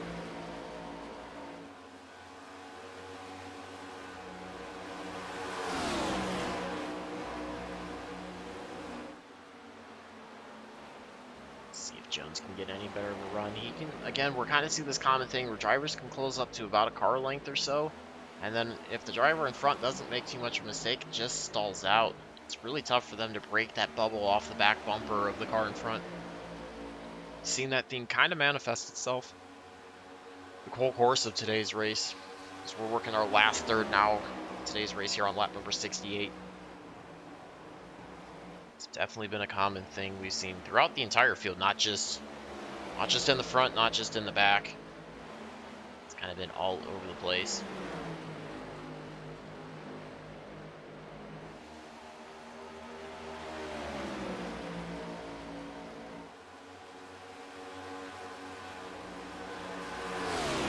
Jones quickly trying to do all he can, running an identical lap time to Watts the last time by. Daniel kind of making a little bit of headway. He'll gain about a tenth or so on Steve Thompson to cut down on the lead and then lose it the following lap. It's kind of seesawing back and forth. See Mulligan also trying to hang on. These three have broken away from Ken Huff. Ken Huff quite a bit back, about half a second slower the last time by. We'll see this time by what it works out. Looks like last time by still about 4/10 of a second or so off these three, so we falling back. Jones slightly slower than Watts the last time by.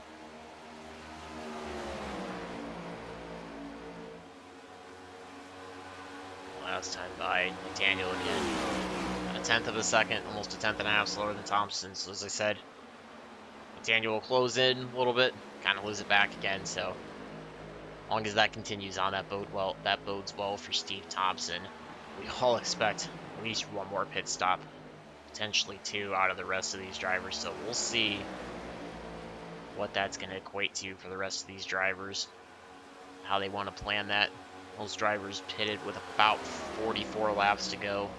See if they want to split that in half, run that about 22 laps, which would put them coming in somewhere right around lap number 80, 78 to 80, or if they want to try to run it, give themselves about 30 to go, 33 to go, use a full tank on the end, or if they want to stretch it as far as they can and have the least amount of laps on their tires to finish out the race. Take a smaller amount of fuel and get out a little bit quicker. Be interested to see what everybody elects to do as this race continues to unfold. I go back through the field, though. It looks like a little bit of a battle developing between 37 to Jonathan Green and 63 Jim Beam machine of Chris Walsh. It's working for the 9th and 10th place spot. Walsh was getting a little bit of a better run down the backstretch on Jonathan Green. Jonathan Green able to open up that gap a little bit through 3 and 4. Looks like Walsh gets a really big run down the front stretch out of turn number 4. Green pulls to the inside. Walsh going to try to make the power move on the outside. Let's put Jonathan Green. Brian Lindsay with a big issue. Brian Lindsay damaged that last wreck, came back out right in front of the field. Kind of stalled out a couple drivers. Johnny Jackson had to slow down for him.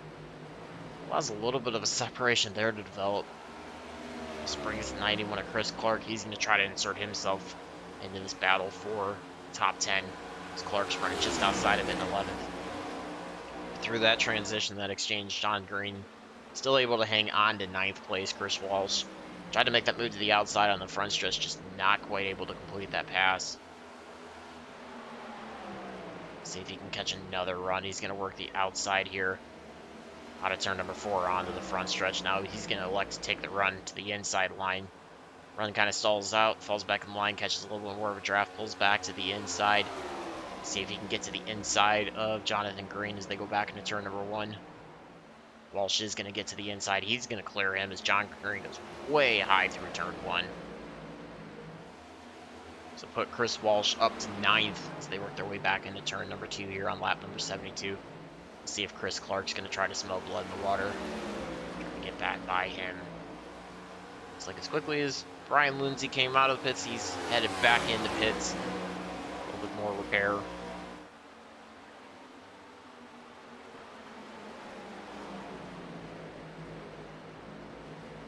bit of a separation starting to develop up front. Get you a rundown here of everybody on track. We were working our way on lap number 73. It's like Jonathan Green electing to come into pit road. Ooh, a little bit of a brake lockup. Not sure if he got underneath the pit road speed by that commitment cone at that point. He's electing to come in. About 28 laps to go. So you're starting to see a couple strategies unfold for when to come in for pit stops to finish out today's race. Steve Thompson opening up now about a full second lead over Greg McDaniel. Been able to separate himself from the field. Last time by was about a 1/10.5 faster than Greg McDaniel. McDaniel's actually now starting to come under the attack of Michael Watts, as Watts is able to separate himself from Eddie Jones. Now it's just about a quarter of a second back from Greg McDaniel, so that's 2nd and 3rd on track. See Eddie Jones about 4/10 of a second ahead of Patrick Mulligan. Mulligan running in 5th place, Jones running in 4th place. Last time by those two running. Jones is about a 1/10 of a second or so slower than Patrick Mulligan. About 3 seconds back is the 46 of Ken Huff. He finds himself in the 6th place. Oh, just as I say that, looks like we're going to get a battle. We're going to keep it here. As Watts able to work by the 30 machine of Greg McDaniel. So Watts puts himself up into 2nd place. Gap's now about a 1.5 seconds up to the lead for Thompson, but Watts going to try to set his sights there on the lead. But he's still working here on lap number 74 as we're still green. Only had 2 cautions in today's race so far. See what Watts can do this time by compared to what Steve Thompson laid down for a lap time. So last time by, Watts was about a 1/4 second slower, but he was working his way by Greg McDaniel, which was going to slow his lap time down a little bit. So see if he can right that. So he's quickly pulling away from Greg McDaniel. Already opened up a 3.5 tenth of an advantage over McDaniel. Let's see what he's going to set himself up. We are working our way on lap number 75. Next time by, going to have just 1/4 of the way left to go. 25 laps will be all that is remaining in today's race.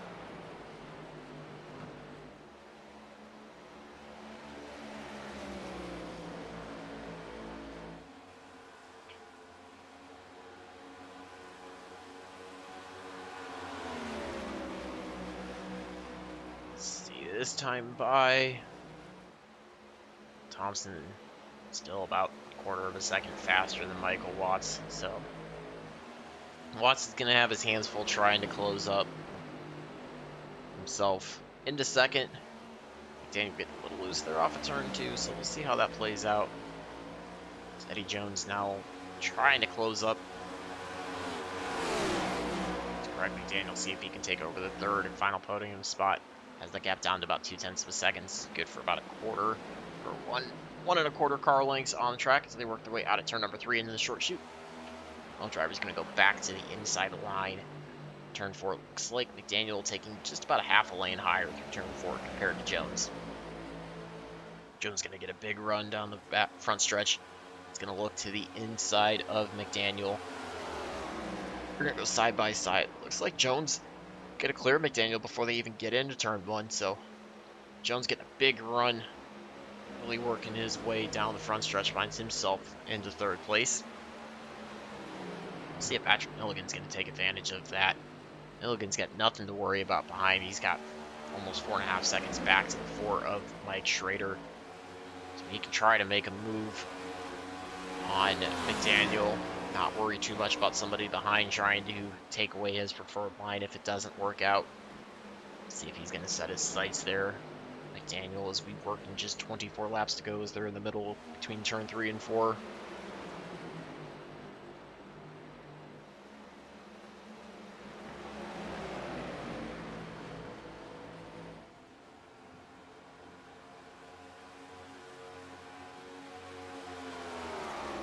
Like Thompson, Jones both electing to pit out of the top 5. They're going to start their green flag stops. So that's going to put Michael Watts into the lead. Greg McDaniel up to 2nd. Patrick Mulligan up to 3rd. 23 to go. We're starting to see some of the green flag pit stops again resuming. See how that all plays into effect.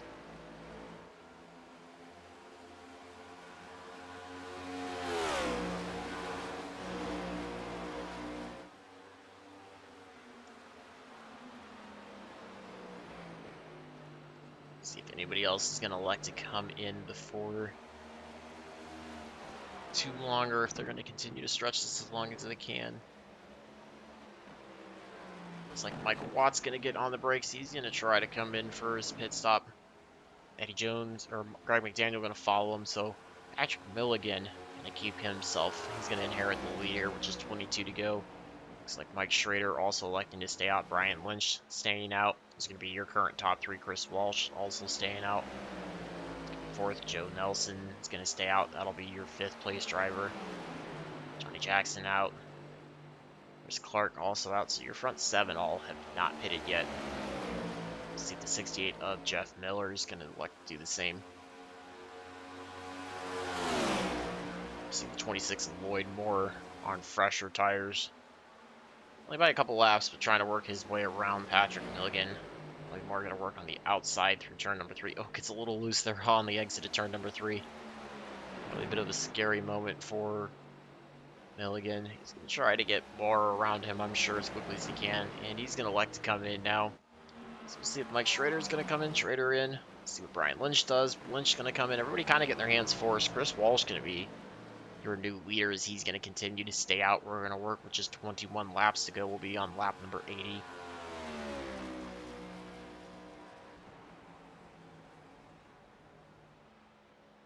So Chris Walsh can enjoy a nice 5.5-second lead as Chris Clark also electing to stay out. So far we've got, looks like, 3 drivers on the lead lap that have not pitted yet. We'll see if Jeff Miller is going to come in. Looks like Miller's also going to stay out. So we'll see how this works out as we've got quite a bit of a separation in the front. Steve Thompson's going to find himself back into 4th place. Should cycle back to the lead once this all works its way through. Eddie Jones jumps himself. He's 5th right now, but should resume 2nd once again this cycles through. Michael Watts finds himself in 6th. 3rd after the pit stop cycle should work through. Chris Walsh going to peel off this time here. See if Chris Clark's going to take it another lap at least. He's going to have 20 to go when he crosses the lines. He'll be your new race leader. We stay green. We are seeing your final pit stops of today's event. See how that's all going to work out.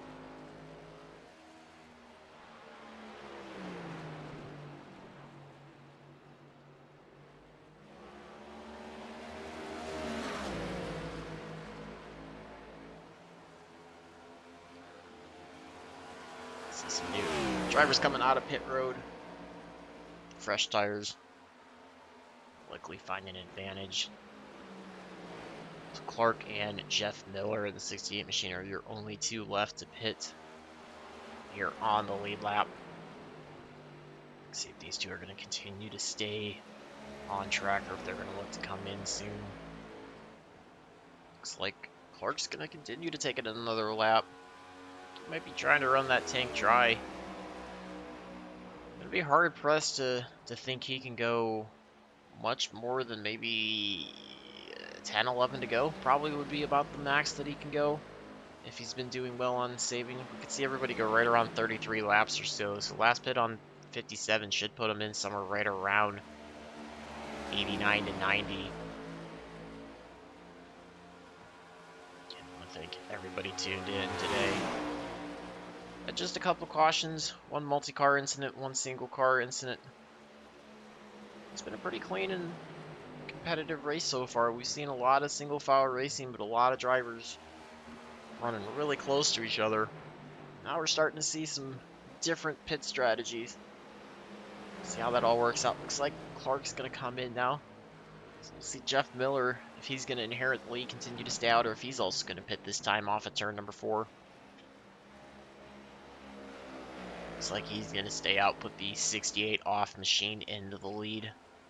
For at least a lap. You see Steve Thompson closing down big time on Jeff Miller, though, as there's only just under 2 seconds separation. And the last time by almost 3 seconds of a lap differential. So you're going to see Thompson closing into this few pretty quick. I don't even think Miller gets out of this lap with the lead still. I think he's just praying for a quick caution to come out. Not fall quite as far down through the field. Thompson getting a big run down the backstretch. Miller trying to do. Miller just pulls left, knows Thompson's got way more pace, lets him on by. So Steve Thompson inherits the lead here. Lap number 83. He's going to have almost a 3-second gap over the 14 of Eddie Jones, and it's only a matter of time when Eddie Jones is going to work by Jeff Miller. We'll see if Jeff Miller peels off this time off of turn 4, and OB continues to stay out. I think he's kind of committed, but you see Eddie Jones, Michael Watts there, both closing in on Jeff Miller. They're going to try to take over the 2nd, 3rd place spots from Miller. Jones, Watts going to dive to the inside. Miller pulls to the high side, lets both of them by. Again, being really respectful, understanding his car's quite a bit off the pace, so That cycles through your new top three going to be Steve Thompson, Eddie Jones, and Michael Watts. Thompson with almost a 3¼ second advantage over Jones. Watts about a ½ second back from Jones. See if Greg McDaniel can close into Jeff Miller. If Jeff Miller's going to pit this time by. Miller, your 4th place driver, and Greg McDaniel closing out your top 5 here.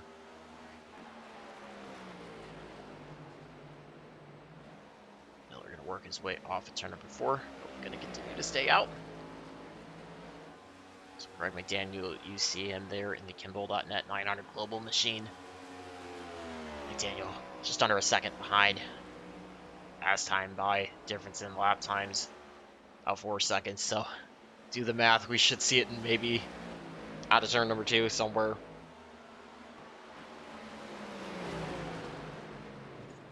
Ooh, Thompson or Miller running a bit high, letting McDaniel by him. So Daniel going to take over the 4th place spot. Patrick Mulligan going to start trying to close up onto Jeff Miller as last time by. He was also about 4 seconds quicker than Jeff Miller, so Jeff Miller we know is going to free fall through the field as he's on the older tires. I think he's just holding on for dear life, praying for some sort of caution to minimize how far he falls back. Mulligan works by Miller on the outside. It's the power of those fresher tires. You can see how much faster drivers are. Miller continuing to stay out. Huff going to try to set his sights on him.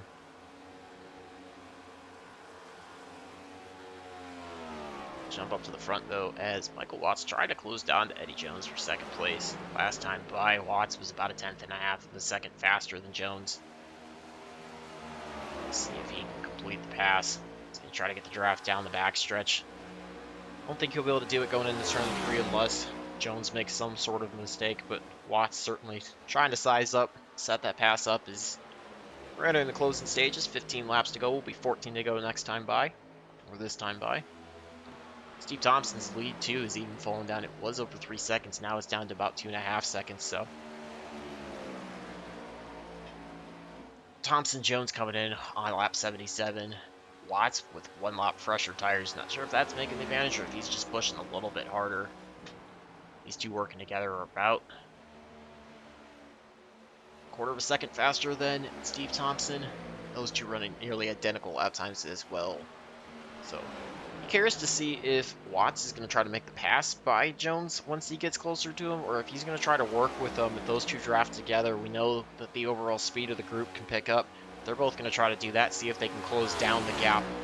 Steve Thompson set themselves up. I would say that's probably going to be their best move if they want any shot at trying to take away the lead from Steve Thompson before the end of the race. Going to have to work together as a team, and then once they get by Thompson, they can fight them out amongst themselves before the end of it. Which is 13 laps to go now. Got 15 cars on the lead lap.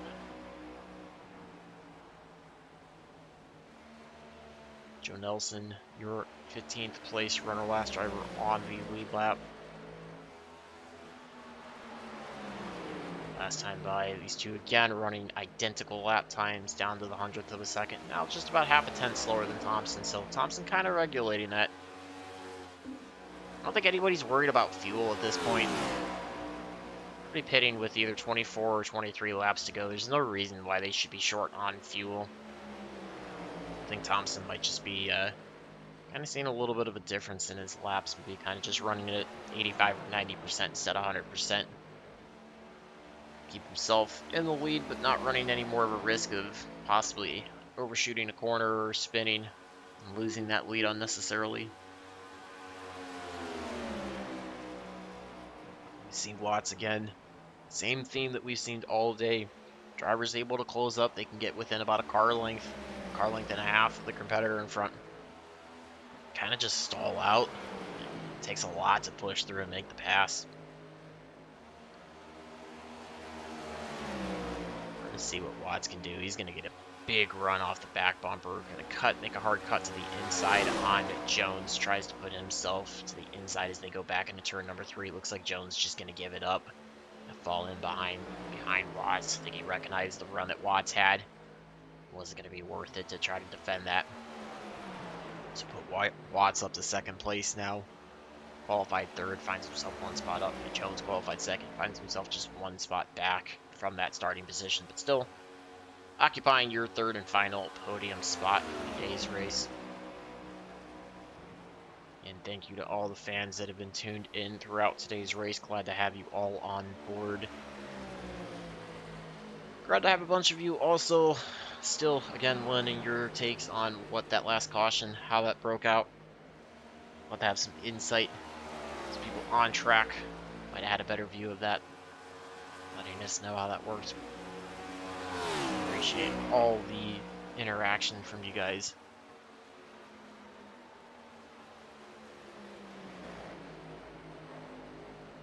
Watts quickly separating himself out from Jones. I don't know if Jones was going to be able to hang on to the back of him, but it's like there might be a different of a pace there. Watts, since he's been able to pull away from Jones, has gotten the gap down to just about 2 seconds now. Let's see what the lap time difference is. As Watts crosses the stripe, last time by about 3.5 tenths of a second faster than Steve Thompson. So Watts might be trying to set himself up for possible battle for the race lead before the end of this race. We've got 10 laps to go. Could be an interesting setup.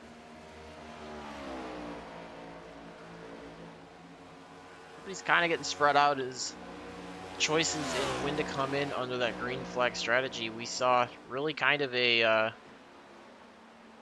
about a 3 or 4 lap separation, 2 laps or so between the first driver coming in under the big group. Obviously, we know Jonathan Green pitted a little bit earlier than everybody in lap 72, but once it started on lap 77, we see about a 3 lap separation between the first driver coming in and the last driver coming in.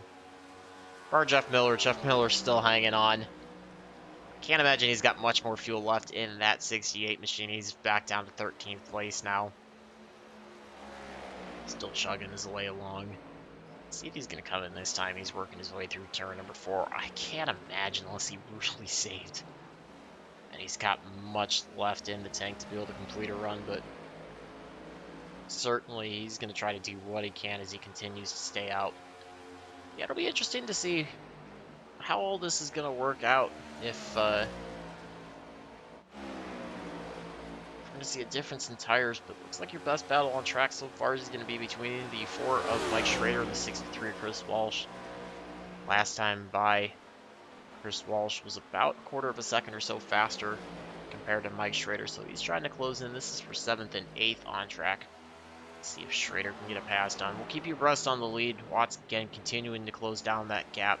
Still about a second and a half of a second, and not quite as big of a lap differential between the two. If anything changes up front, we'll get you back up there before the end of the race. Chris Walsh trying to do what he can. See if he can find himself one spot closer to the top 5. Battle of the alcohols as Mike Schrader in the Busch Light machine. We're beating out Jim Beam right now, but see how that changes. Jim Beam and Chris Walsh going to try to find an advantage. Walsh getting to about a half a car length behind Schrader as they worked into turn number 3. Schrader with a little bit of a better run through 3, though.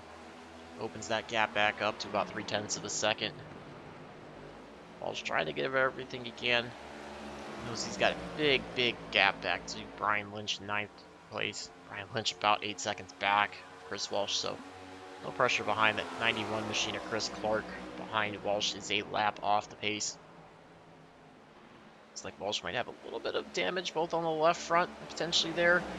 Left front headlight hood area, and a little bit of damage on the right rear as well. Just kind of see that on the back bumper near the spoiler area, the tail light area. Doesn't seem to affect him too much though. Again, kind of seeing that similar thing where drivers get to about a car length or so, just kind of stall out. It's tough to push through that barrier, make that pass to your competitor.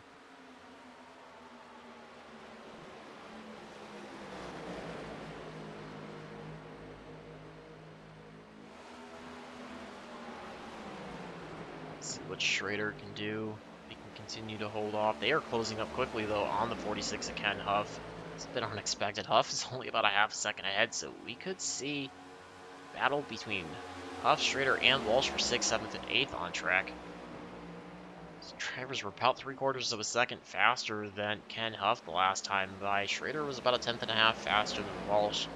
So Schrader holding the advantage right now. Walsh gets a really good run out of turn number 1, back into turn number 2. Walsh takes a really high entry in turn number 2, though. That's going to stall his momentum coming out. He's going to try to get the run again. Ken Huff trying to do all he can to hold on to 6th place. You see him trying to wiggle back and forth, break the draft of Mike Schrader. Schrader staying right in line with Huff on the backstretch.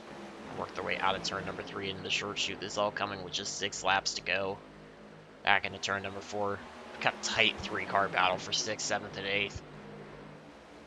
It's very conceivable that Huff can find himself all the way back in 8th before the end of this. He can hang on to 6th. He can beat 7th. Be interested to see how it goes. Quite as much weaving this time on the front stretch. Huff going to run the outside line. Schrader just gets the run to the bottom, puts himself into 6th place. We'll see if Huff's going to fall victim to Chris Walsh as Chris Walsh works the inside in the short shoot. Back into turn number 2. Chris Walsh is going to make the pass. Huff's going to try to battle as much as he can on the outside, though Chris Huff just getting a better drive off of turn number 2 on the backstretch. So Ken Huff does fall back to 8th place. Schrader finds himself up into 6th. Chris Walsh into 6th. Or 7th, excuse me. This all with 5 laps to go. See if Chris Walsh and Schrader can resume their battle between the 2 drivers. Also got Greg McDaniel now going to be trying to fend off the 18 of Patrick Mulligan. This is for 4th and 5th. Mulligan with a big run down the front stretch, pulls to the left-hand side, see if he continues that momentum. McDaniel just kind of backs out. I think again, some of these drivers recognizing the difference in pace, rather than give up one spot than try to possibly battle with the drivers and force themselves into a mistake that costs them their race. Especially here with just 4 laps to go. McDaniel knowing that he's still in a top 5 spot. See how that goes, but Milligan's going to try to separate himself up. Going to have a long gap to go, which is 3 laps to go this time by. It's going to be tough for Mulligan to try to close down 3.5 seconds on Jones, but I'm sure he's not going to stop gigging. Back though, as Schrader again coming under the attack by Chris Walsh. Walsh just again gets to about a half a car length, kind of stalls out, pushes it way wide out of turn 3, trying to use all the track, carry as much momentum as he can. Gets into turn 4, a little bit of a later apex. See if he can get a run down the backs or the front stretch. Maybe try to make a pass. Can pull up right to the back bumper of Mike Schrader.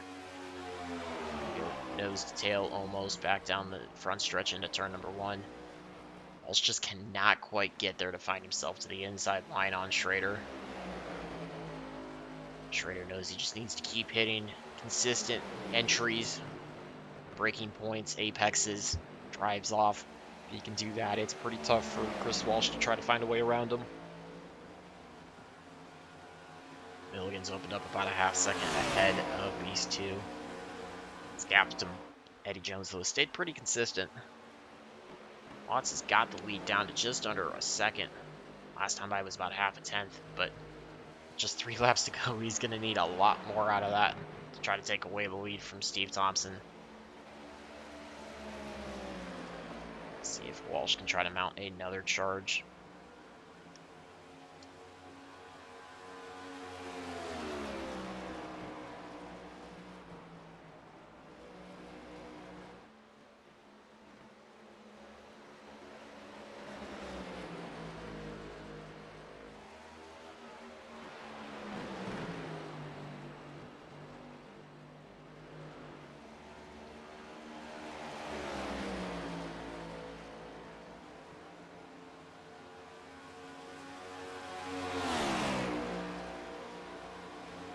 Schrader still able to hang on to that 6th place.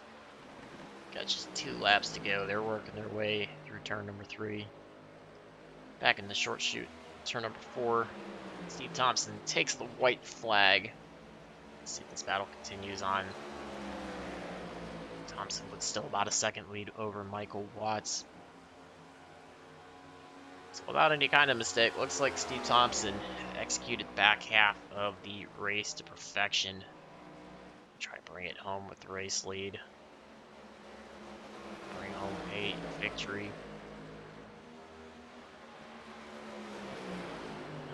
of stalling out as well.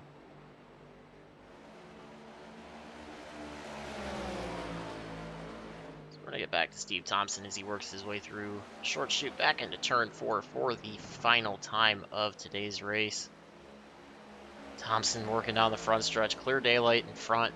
Watts was able to close it up. You see Watts just behind about 3/4 or 6/10 of a second back. Steve Thompson is going to bring it home in second. Michael Watts in third. Eddie Jones going to be your third place finisher. Patrick Mulligan brings it home in fourth. Greg McDaniel fifth. See if Schrader can hold on the pedal. We're going to have a drag race side by side. Walsh trying to do all he can. Schrader hangs on to sixth. Walsh finished seventh.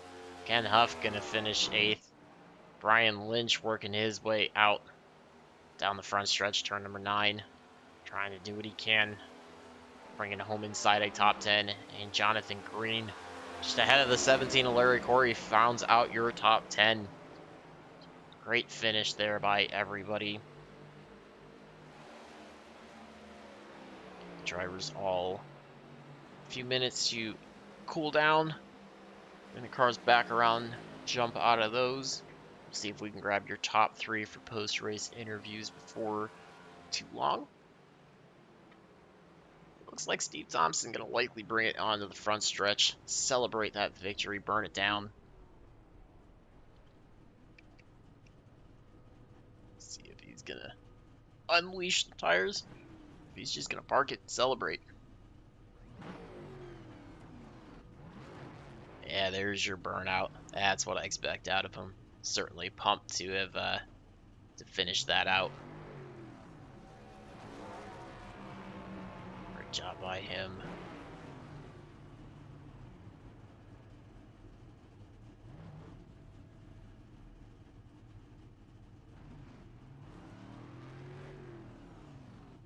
Give these drivers a few minutes to celebrate, settle everything down.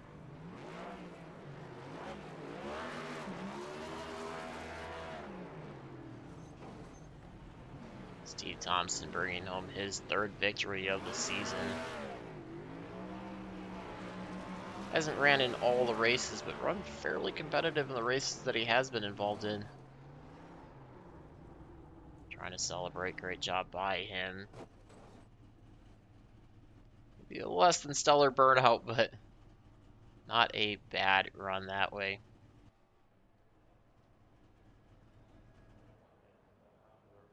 Again, we'll give everybody a few minutes to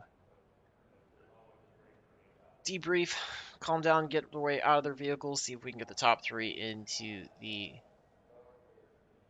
waiting room. Grab some post-race interviews, here's some driver thoughts. Great race though, only 2 cautions, a little bit of the longer runs, kind of what we expected to see, but still plenty of strategy involved to force everybody into making a few decisions based on the way the cautions fell kind of come in.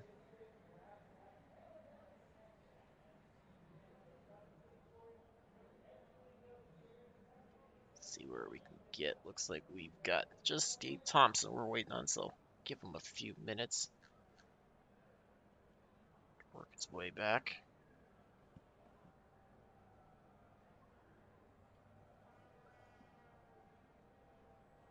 I'm sure he is definitely celebrating that race win. Again, that's his 3rd of the season.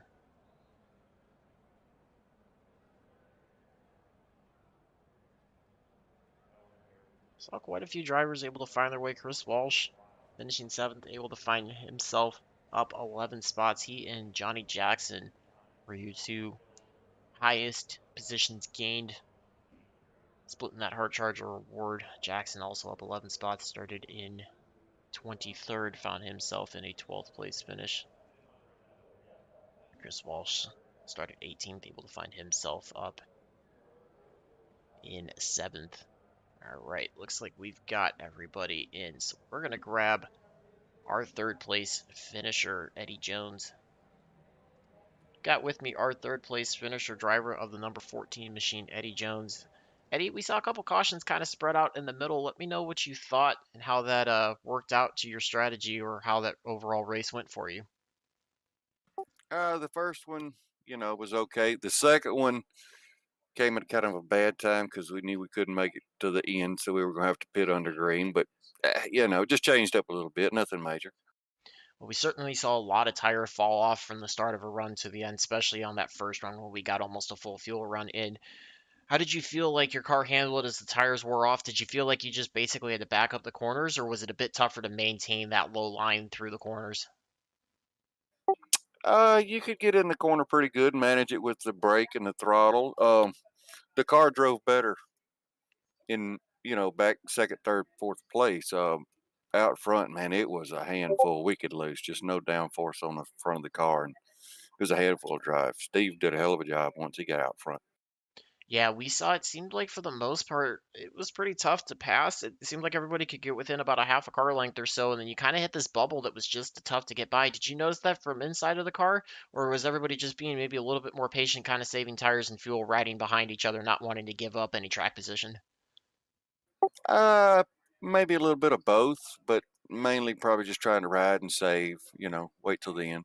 I knew I wouldn't have a chance out front because, man, I was driving the heck out of it out front. It was uncomfortable out there.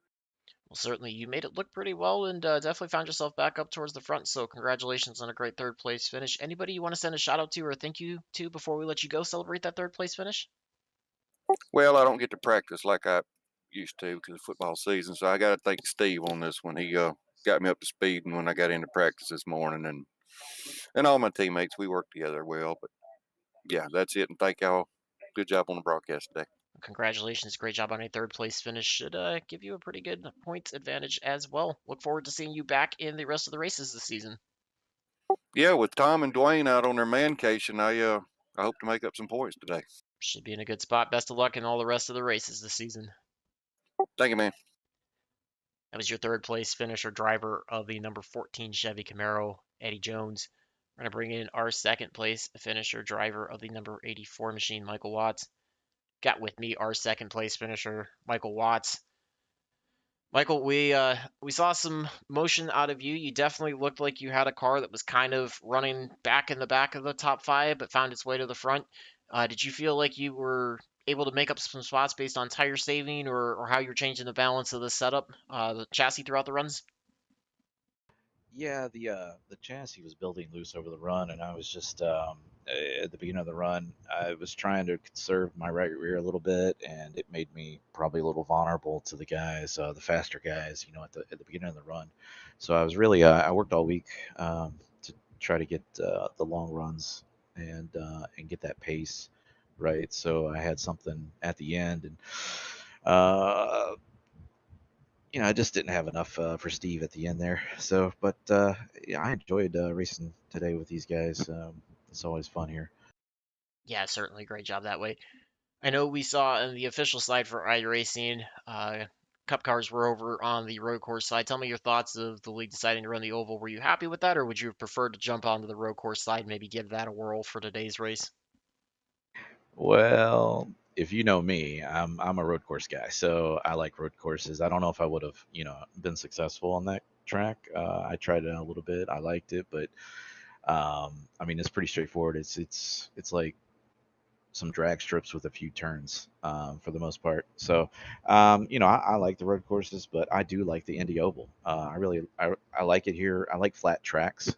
So, if I can run here and be competitive, I'm happy with that. Yeah, you led me right into the next question I have for you. We know with these flatter corners, it really does kind of tend to lend itself to more of a road course driving style, especially with how you enter into the corners, roll it, and try to get back onto the throttle. Do you feel like that gave you any advantage over some of your competitors that you were racing around today? That maybe you could get through those corners a little bit more efficiently, keep up that momentum, especially out of turn two and turn four, where we know with those long front and back stretch, you got to get out as quickly as you can. Yeah, I think it probably helps. I'm decent at Loudon too. Um, so it's like these flat tracks. I love short tracks, and I think anything that requires me to brake a little bit. I feel like confidence wise, it probably gives me a slight advantage maybe over the guys that are. I I am not good at wide open tracks where you don't use any brake. And I'm still working on that. That's something that I want to improve upon. But right now, my strength pretty much lies in road courses and anything that uses brakes. So, uh, when we go to the faster track like Michigan, I'll probably be stuck in the back or mid pack. So we'll just, see where we go. Well, certainly, congrats on a great run. Should hopefully give you a pretty good boost in the point standings as well, with a couple of top drivers ahead of you not participating in today's race. Anybody you want to send a shout out to or thank you to before we let you go celebrate that second place finish? I want to say congrats to Al Turner on his first grandbaby, and and the rest of my team. I want to thank them for being supportive, and thank the league for putting on a great race. And yeah, like I said, it's always fun out here. It's some nerve wracking sometimes because these guys are so good, and it's so hard to win in this league. So I'll take what I can get, and today it was P2, so I'm good with that. Congratulations on a great second place finish. Wish you best of luck for the rest of the season. Thank you. That was your second place finisher, Michael Watts, driving the number 84 Ford Mustang. We're going to grab our race winner, though, man of the hour, driver of the number 67, Steve Thompson. Steve Thompson, our race winner, third race win for the season. Tell me, what did it take for you to be able to execute that race win today? Well, in the beginning, I just kind of stayed behind Eddie because I had a ton of downforce and I could kind of save my tires. I figured he was going to be the one I was going to have to fight with for the race win, because it seems like that's the way it always goes between him and I here. And then after we did the first pit stop, that caution came out, and I decided I needed to go. So I just tried to keep my tires from spinning and save them so my car wasn't getting too loose. And I spent a lot of time practicing here, so it ended up working out. Mike Watts was super fast there at the end. We went in a lap before him, and he came out and he got, I don't know, within a second of me. He was hauling butt. So good job to Mike Watts and Eddie Jones. We saw you come in on lap 77 for your final pit stop there on that last green flag run. What made you determined to come in at that point? And did you feel like when you made that move and saw a couple drivers come in a lap or two later, did you feel like you had the advantage over them, or were you worried about a couple of them catching you with those slightly fresher tires? No, I wasn't too worried about it. In the Xfinity race this week, Mike Watts was a second and a half behind Dwayne MacArthur and myself, and he came in a lap early, and he ended up passing us, getting just ahead of us on that pit stop, being a second and a half back. So I knew there was definitely advantage of pitting here early in Indy. It's kind of like a road race. The earlier you can pit, the better off you are. I think you can get some time on those guys. Certainly, we saw you execute that well. And like you said, last half of the race or so was when you decided to go. That caution coming out there just after the halfway mark, did that change up your strategy at all once that multi-car incident came out, or did that kind of fall right into the hands of how you had decided to race today's race?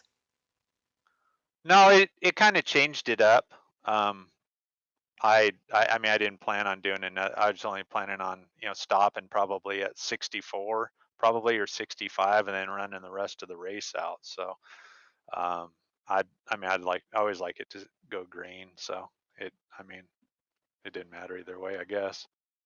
Certainly, congratulations on a great victory, well executed race. Anybody you want to send a shout out to or a thank you to before we let you go celebrate today's victory? Yeah, first of all, I want to thank my new sponsor, Dr. Amy Horniman. If you're a dude and you got man boobs and a big old stomach on you and you want to get healthy, you're probably insulin resistant, and you got a lot of fat building up there, go check out dramiehorniman.com. And if you're no BRL member or anybody listening, if you want 10% off any of her products, use the product code OBRL. She's got a fixer products at work. She's got a blood fixer, if it's FIXXR. Um, that'll help you with your glucose and your insulin. It'll definitely help you lose weight. I've lost over 50 pounds in a little over 5 months with Dr. Amy's help, and my glucose and my insulin. I was pre-diabetic. Now I'm all the way down to like 4.3. I'm out running a couple miles a day again, and anyways, she'll help you out big time. So check it out, dramyhorneman.com.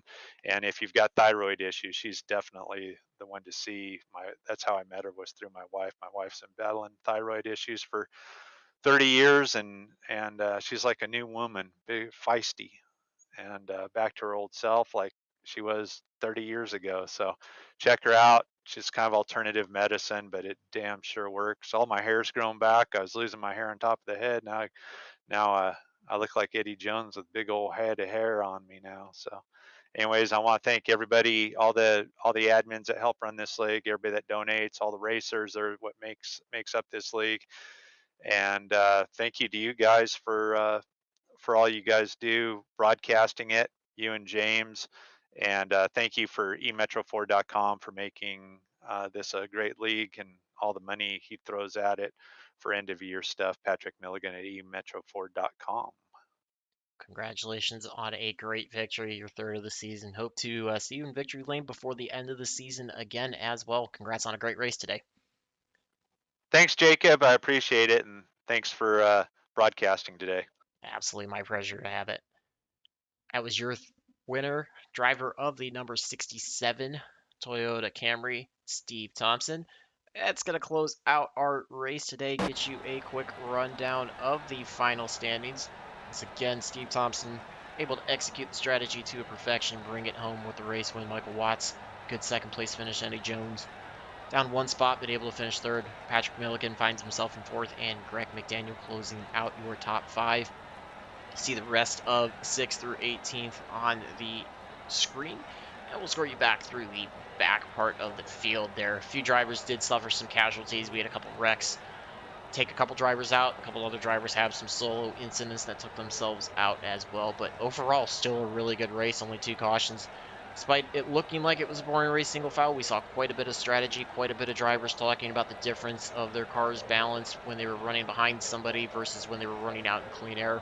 So it really allowed the drivers to showcase their skills, manage those tires, manage the fuel, try to put themselves in the best position to finish up high in the standings before the end of the race. I want to thank you to all the sponsors that come on board, make this league possible. I heard a couple of them mentioned there in the interviews.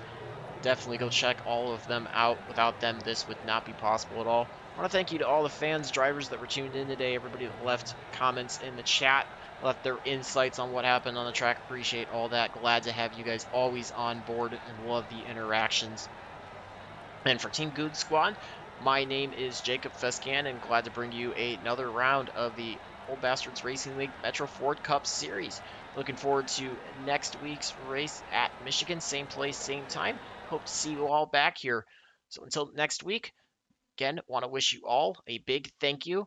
Glad to have you tuned in and hope to wish you a good week. We'll see you here, same place, same time next week. Have a great week, everybody.